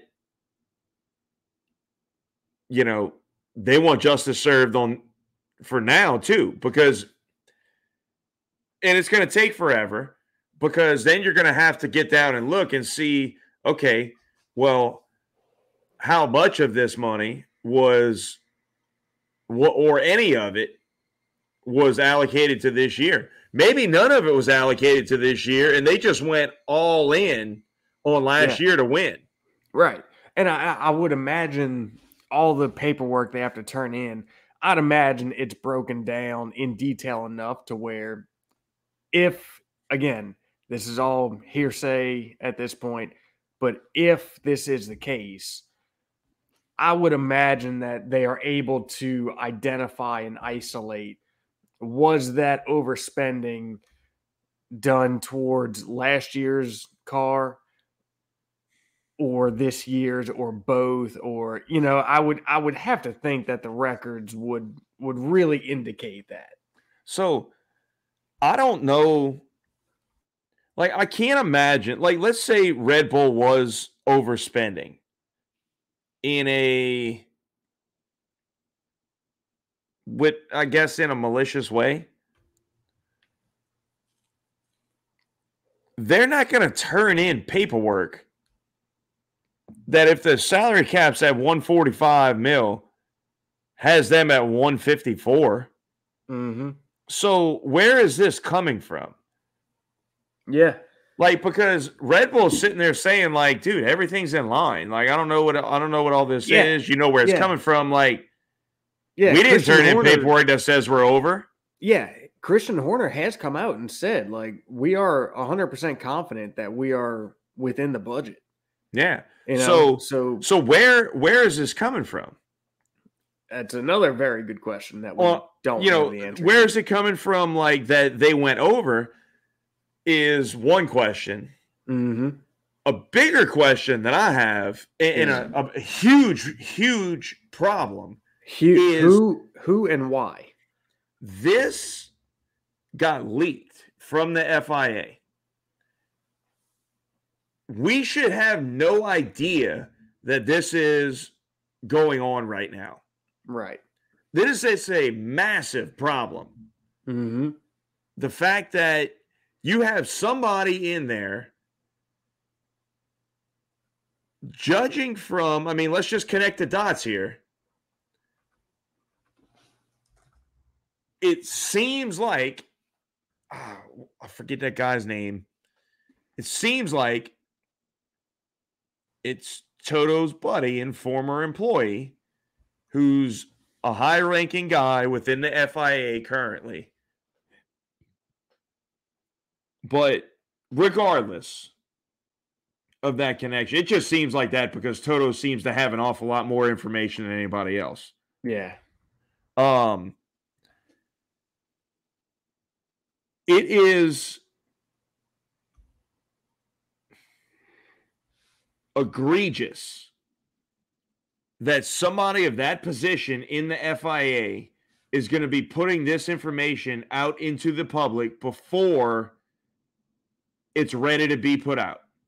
Yep. You know, and if it was done with bad intent, it was to work the media and the public into a frenzy before the decision is even, like, before the whoever it is, before the top dogs at the FIA meet to hand down a punishment, the public knows about it. So it's putting that pressure for, you know, to where it has to be, essentially, there's no backdoor deals. Yeah. There's no, like, little slap on the wrist. Like, it has to be the hammer dropped. Yep. So the FIA person you're thinking of, is that Peter Bayer? It might be. I don't Well, remember his name. So Peter Bayer was the FIA Secretary General since 2017, also served as the Federation's Formula One Executive Director since 2021. However, as of June 2nd,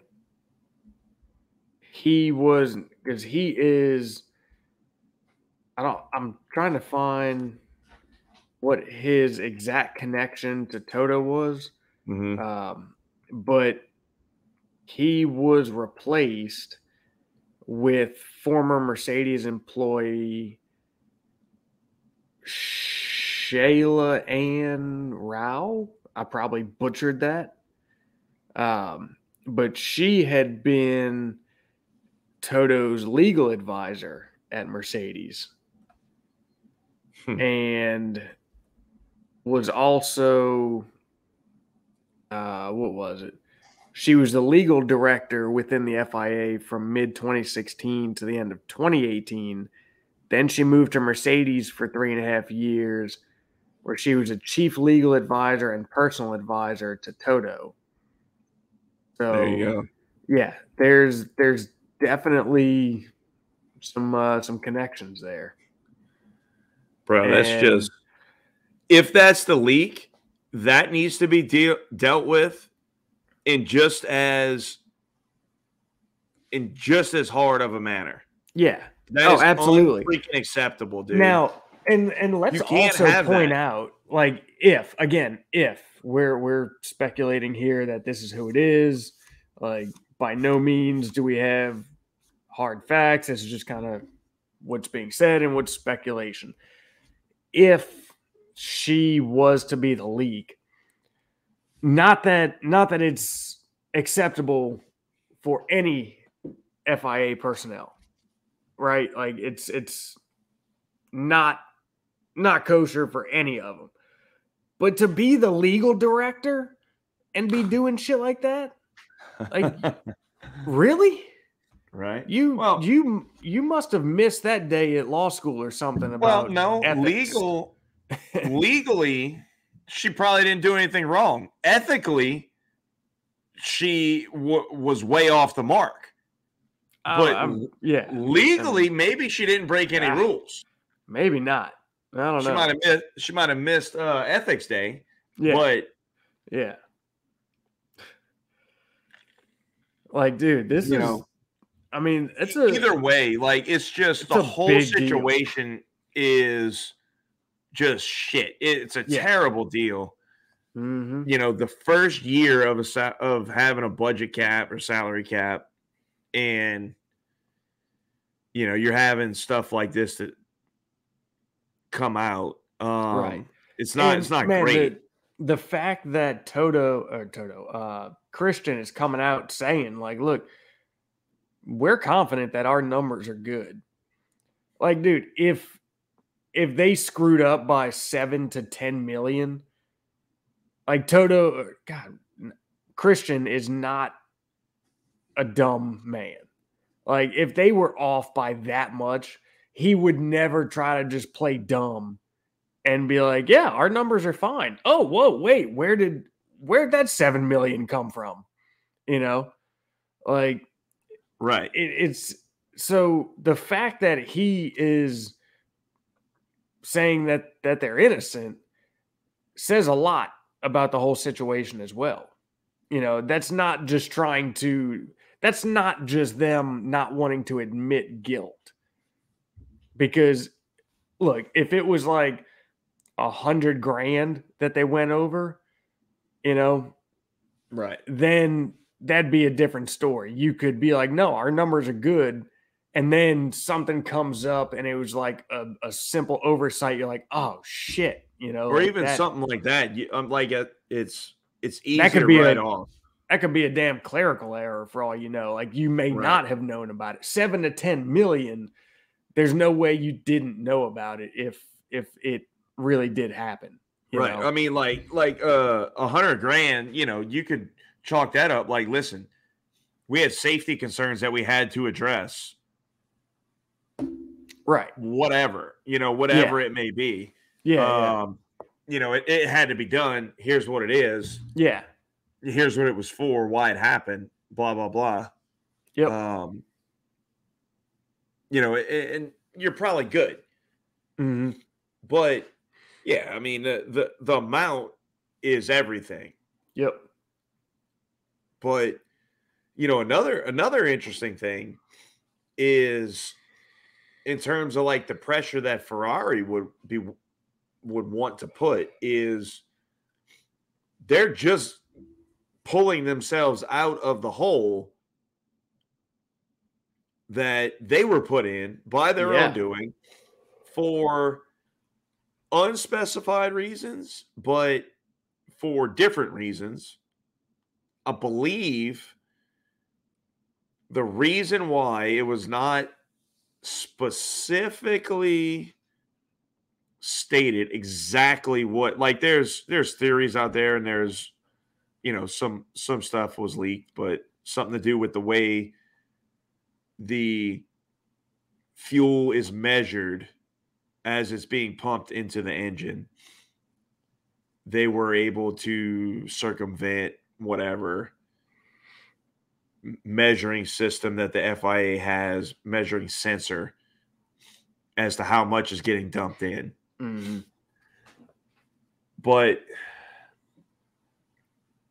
the exact things were never disclosed of what exactly they did. It was just all speculated. And I believe that was due to it wasn't a clear breach of the rules in the way that it was written. We're always talking about these gray areas that everybody tries to exploit. It was not a clear breach of the rules. Therefore, the intellectual property was not to be disclosed. Yeah. Because maybe it can't be used in F1, but has serious significance in something else that they're going to run, or road cars, or whatever it could may be another racing series. It could be, like you said, it could be in their street cars or something, right. And I mean, it could have, that could have been, intellectual property that legally, they had no right to disclose. Mm-hmm. So whatever it was, they paid for it. They have paid dearly. Yep. For that. They were punished. And they're going to want to see equal justice on this side. Yep. Because they spent 2 years in the shitter after that deal. And I mean, dude, you think about last year with the improvements in aero that Ferrari made with that 21 car. Mm-hmm. If it would have had the power of that 19 engine, oh my God, man, that would have been a championship contending car easily. So, they have paid dearly for whatever it was that happened. They're going to expect the same. Yep. And man,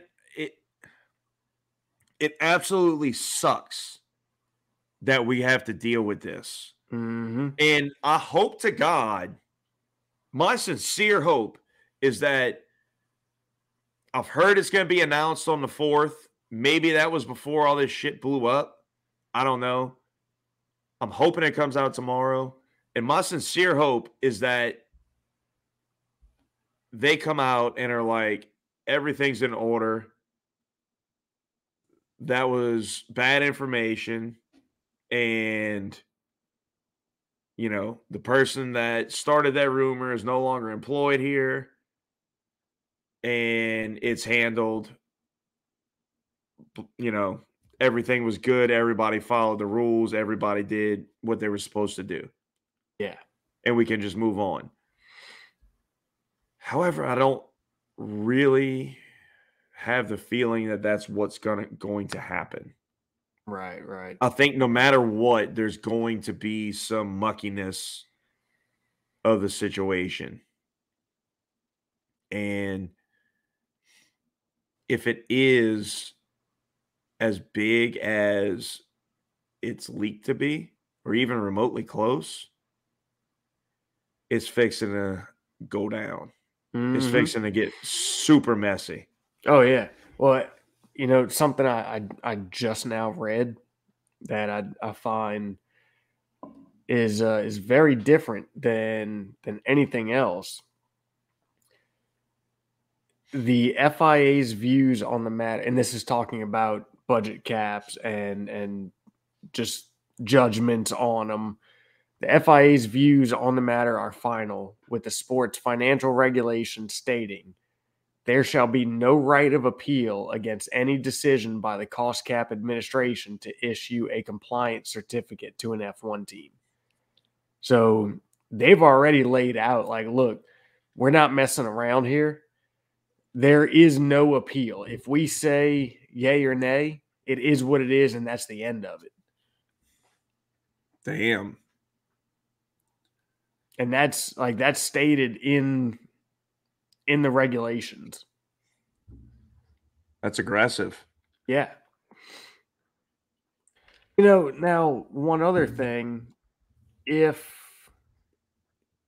and it could be because their infringement has been leaked to fall under the minor category, but if it was to be a leak by a former Mercedes employee, friend of Toto's, leaking to attempt to put media and public pressure on the FIA against Red Bull, why would they also leak about the junior Mercedes team, Aston Martin?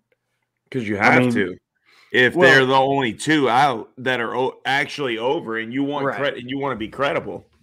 And I mean, I guess as stated, it's theirs is stated to be minor. It's said to be minuscule. So Yeah, which essentially, probably and just and means it a has small no bearing fine. because they're so bad this year.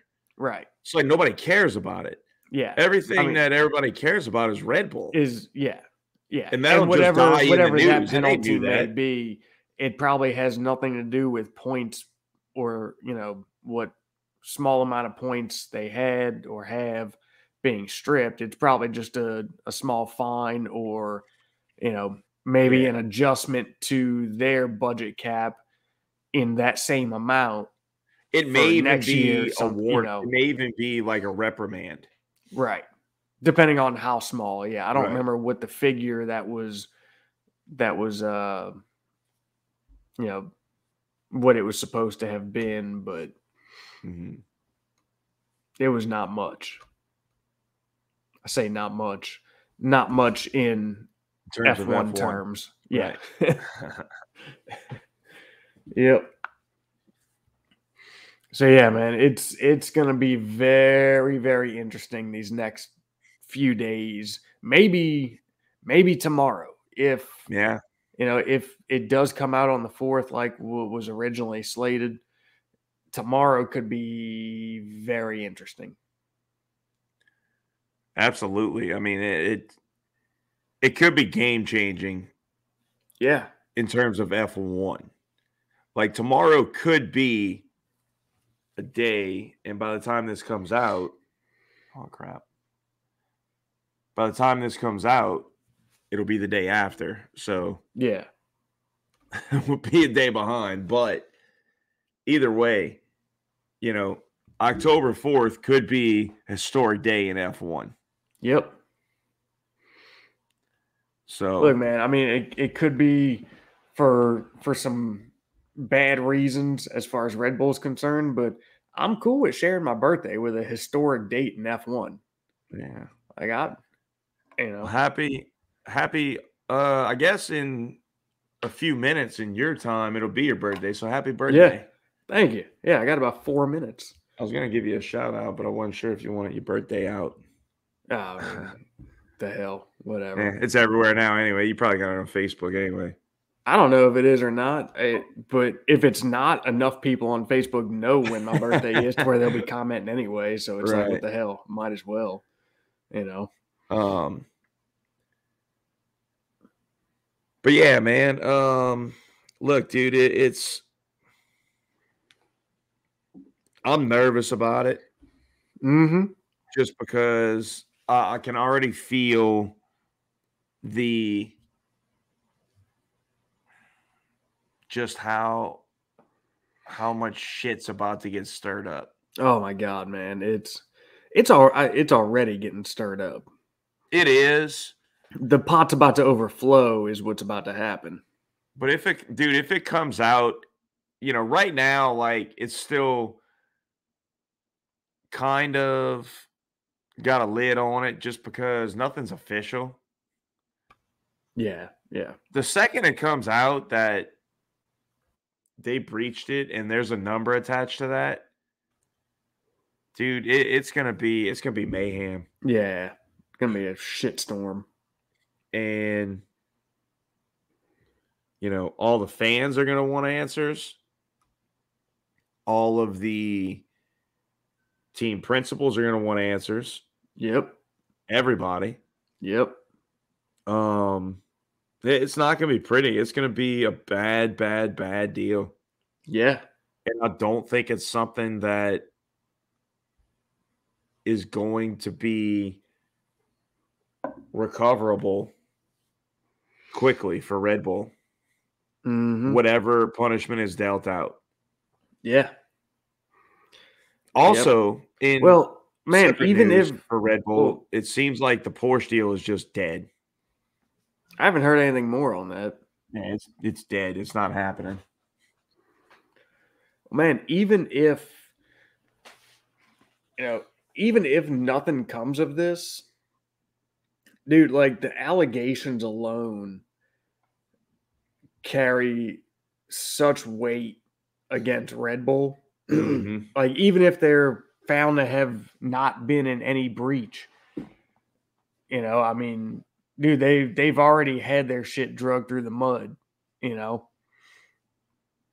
that's what the leak does. That's why the leak is such a problem. Right. Yep.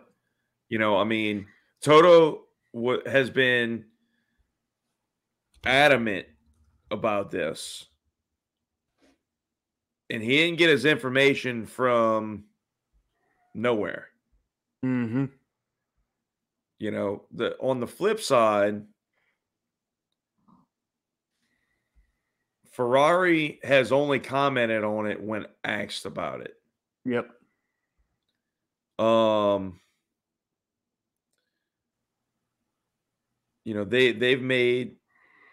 Everybody's been commenting off and on about the budget cap all year.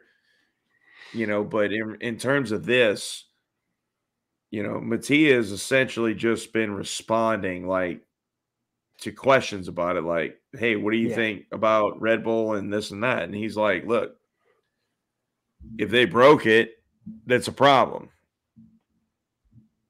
But it's just got a different feel to it, man. Mm-hmm. Yep. I mean, Toto's been going hard in the paint. Yeah. Man, I hate this. This whole thing is just terrible. Whatever happens, if it turns out that it's all good, that's just as bad of a look almost. Mm-hmm. But for F1 and for, the leak will then get really tracked down. Yes. I mean, the leak needs to be tracked down regardless. No doubt. But I don't feel like if it is in fact true, I feel like that's just going to get kind of swept under the rug, and it'll just be all about the breach of the regulations and not also about the leak itself. Right. Because look, the FIA with all of this, after everything last year, the FIA is also going to be trying to figure out how they best want to play this politically, after everything, all the scrutiny of the FIA last year after Abu Dhabi, and Massey becoming a scapegoat for everything, and just everything that happened, they do not want any reason to look bad. They do not want any reason to have to admit any kind of fault. So, there's going to be a very, I feel like a very high level of, call it like interdepartmental politics, if you will, in play here. Mm-hmm. And it's not good no matter which way you look at it.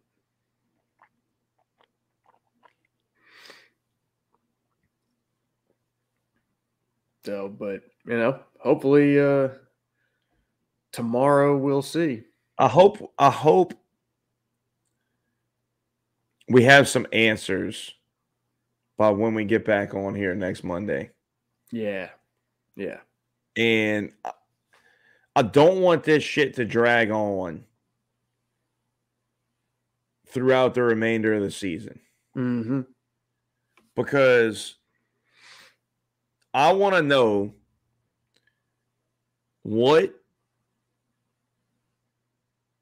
whenever they disclose it, whenever it is, if it's this week, if it's next week, it'd be wonderful. But I want to know, was this a breach of the budget cap that only had to do with last year? Or does it have to do with this year? Because if it only had to do with last year, it's a much simpler fix. Oh, yeah. You do whatever you got to do last year and you're fine, whatever. Maybe you give them a big giant fine and you do, I don't know, whatever it is. But essentially, if it had nothing to do with this year and development here, where we are now, we put it to bed and move forward. Yep. But if it in any way shows that this year's car is involved in that overspend, they're fucked. Oh, yeah. There's no other way to put it. It's going to get a lot messier real quick. You can't do anything but absolutely just hammer them. Yeah. Yep. So, and then it's like, so what do you do about this season? Yeah. No kidding, huh? Because here's the thing. If, let's say it's shown in there where that overspend is falls on both sides of the aisle between this year and last year. You can't disqualify from one and not the other. Mm-hmm. You can't let it go too lightly. What the hell do you do? Yeah, dude, that you know what I mean? If you let it go and don't do anything, everybody's gonna lose their shit. Yeah. And it's probably not right to do that. However, you can't do one and not the other if it's shown to where there's crossover in there. Mm-hmm. Yep. So shit. Yeah. Right. we're about to see some unprecedented shit happen. Yeah. Oh yeah. Yeah, it's gonna get wild, to say the least. Well, anyway, yeah. All this is pure speculation. Yeah. Based off of a leak, based off of more rumors. Yep. So let's put that to bed for now. Yep. And give some predictions for Suzuka. Ooh.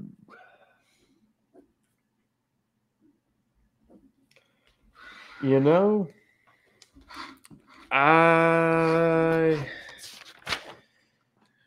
Can I just say Red Bull, Ferrari, Mercedes? so and just to point out,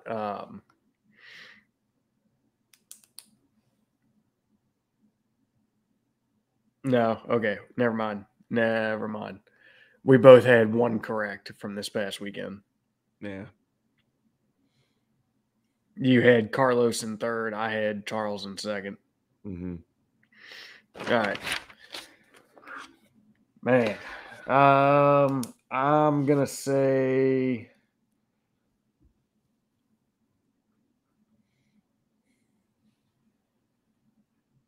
I feel like I'm stupid not to say that Max is going to win. And although, we didn't really get to see how well the Ferrari upgrades did or didn't work. Oh, it was wet. Right. That's what I'm saying. Yeah. So going off previous performances on this type of track, I would say that they're not going to be as strong, but we don't know what those upgrades really did. We didn't even really get to see it.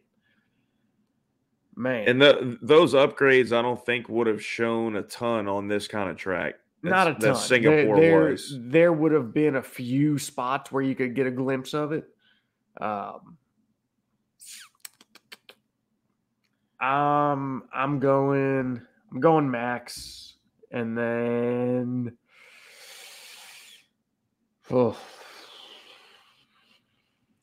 do I think Checo is gonna keep this up, or is he gonna fall on his face again? I think this was kind of a one-off. So I'm going Max. Kind of do the same thing. I'm going Max, Charles. Who's bringing home P3? I think Checo will round out the podium. Damn it. Max, Charles, Checo. That was my exact pick. So I'll just throw Carlos in P3. All right. Just to change it up a little bit. But that was what I had. Let the record show. All right. Well, after a whole lot of speculation and a wild Singapore race, you got anything else? Mm-mm. All right. So we're going to wrap this one up. Hopefully we got some answers for y'all next week in terms of what happens with this and some of the freaking driver seats. Yeah, right.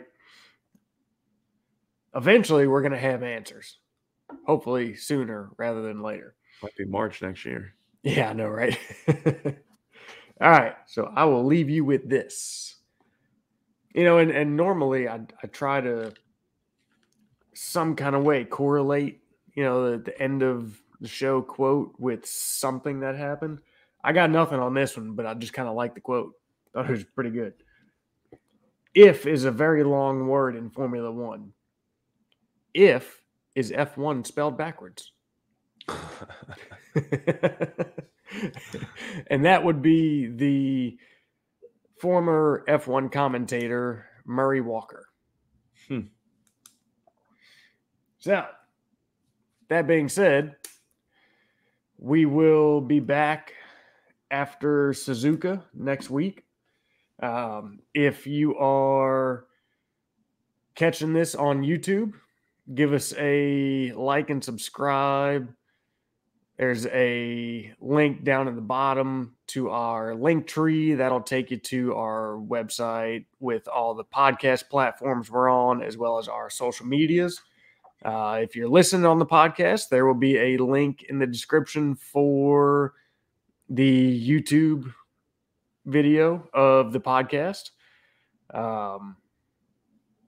as well as the link tree to find us on social media. Give us a like, share, comment, DM. We're always looking to hear from y'all, hear what you think, hear what y'all want to talk about, and have y'all join in. So if you got nothing else, we'll call this a wrap. Wrap. All right. Appreciate y'all hanging out with us. See you after Suzuka.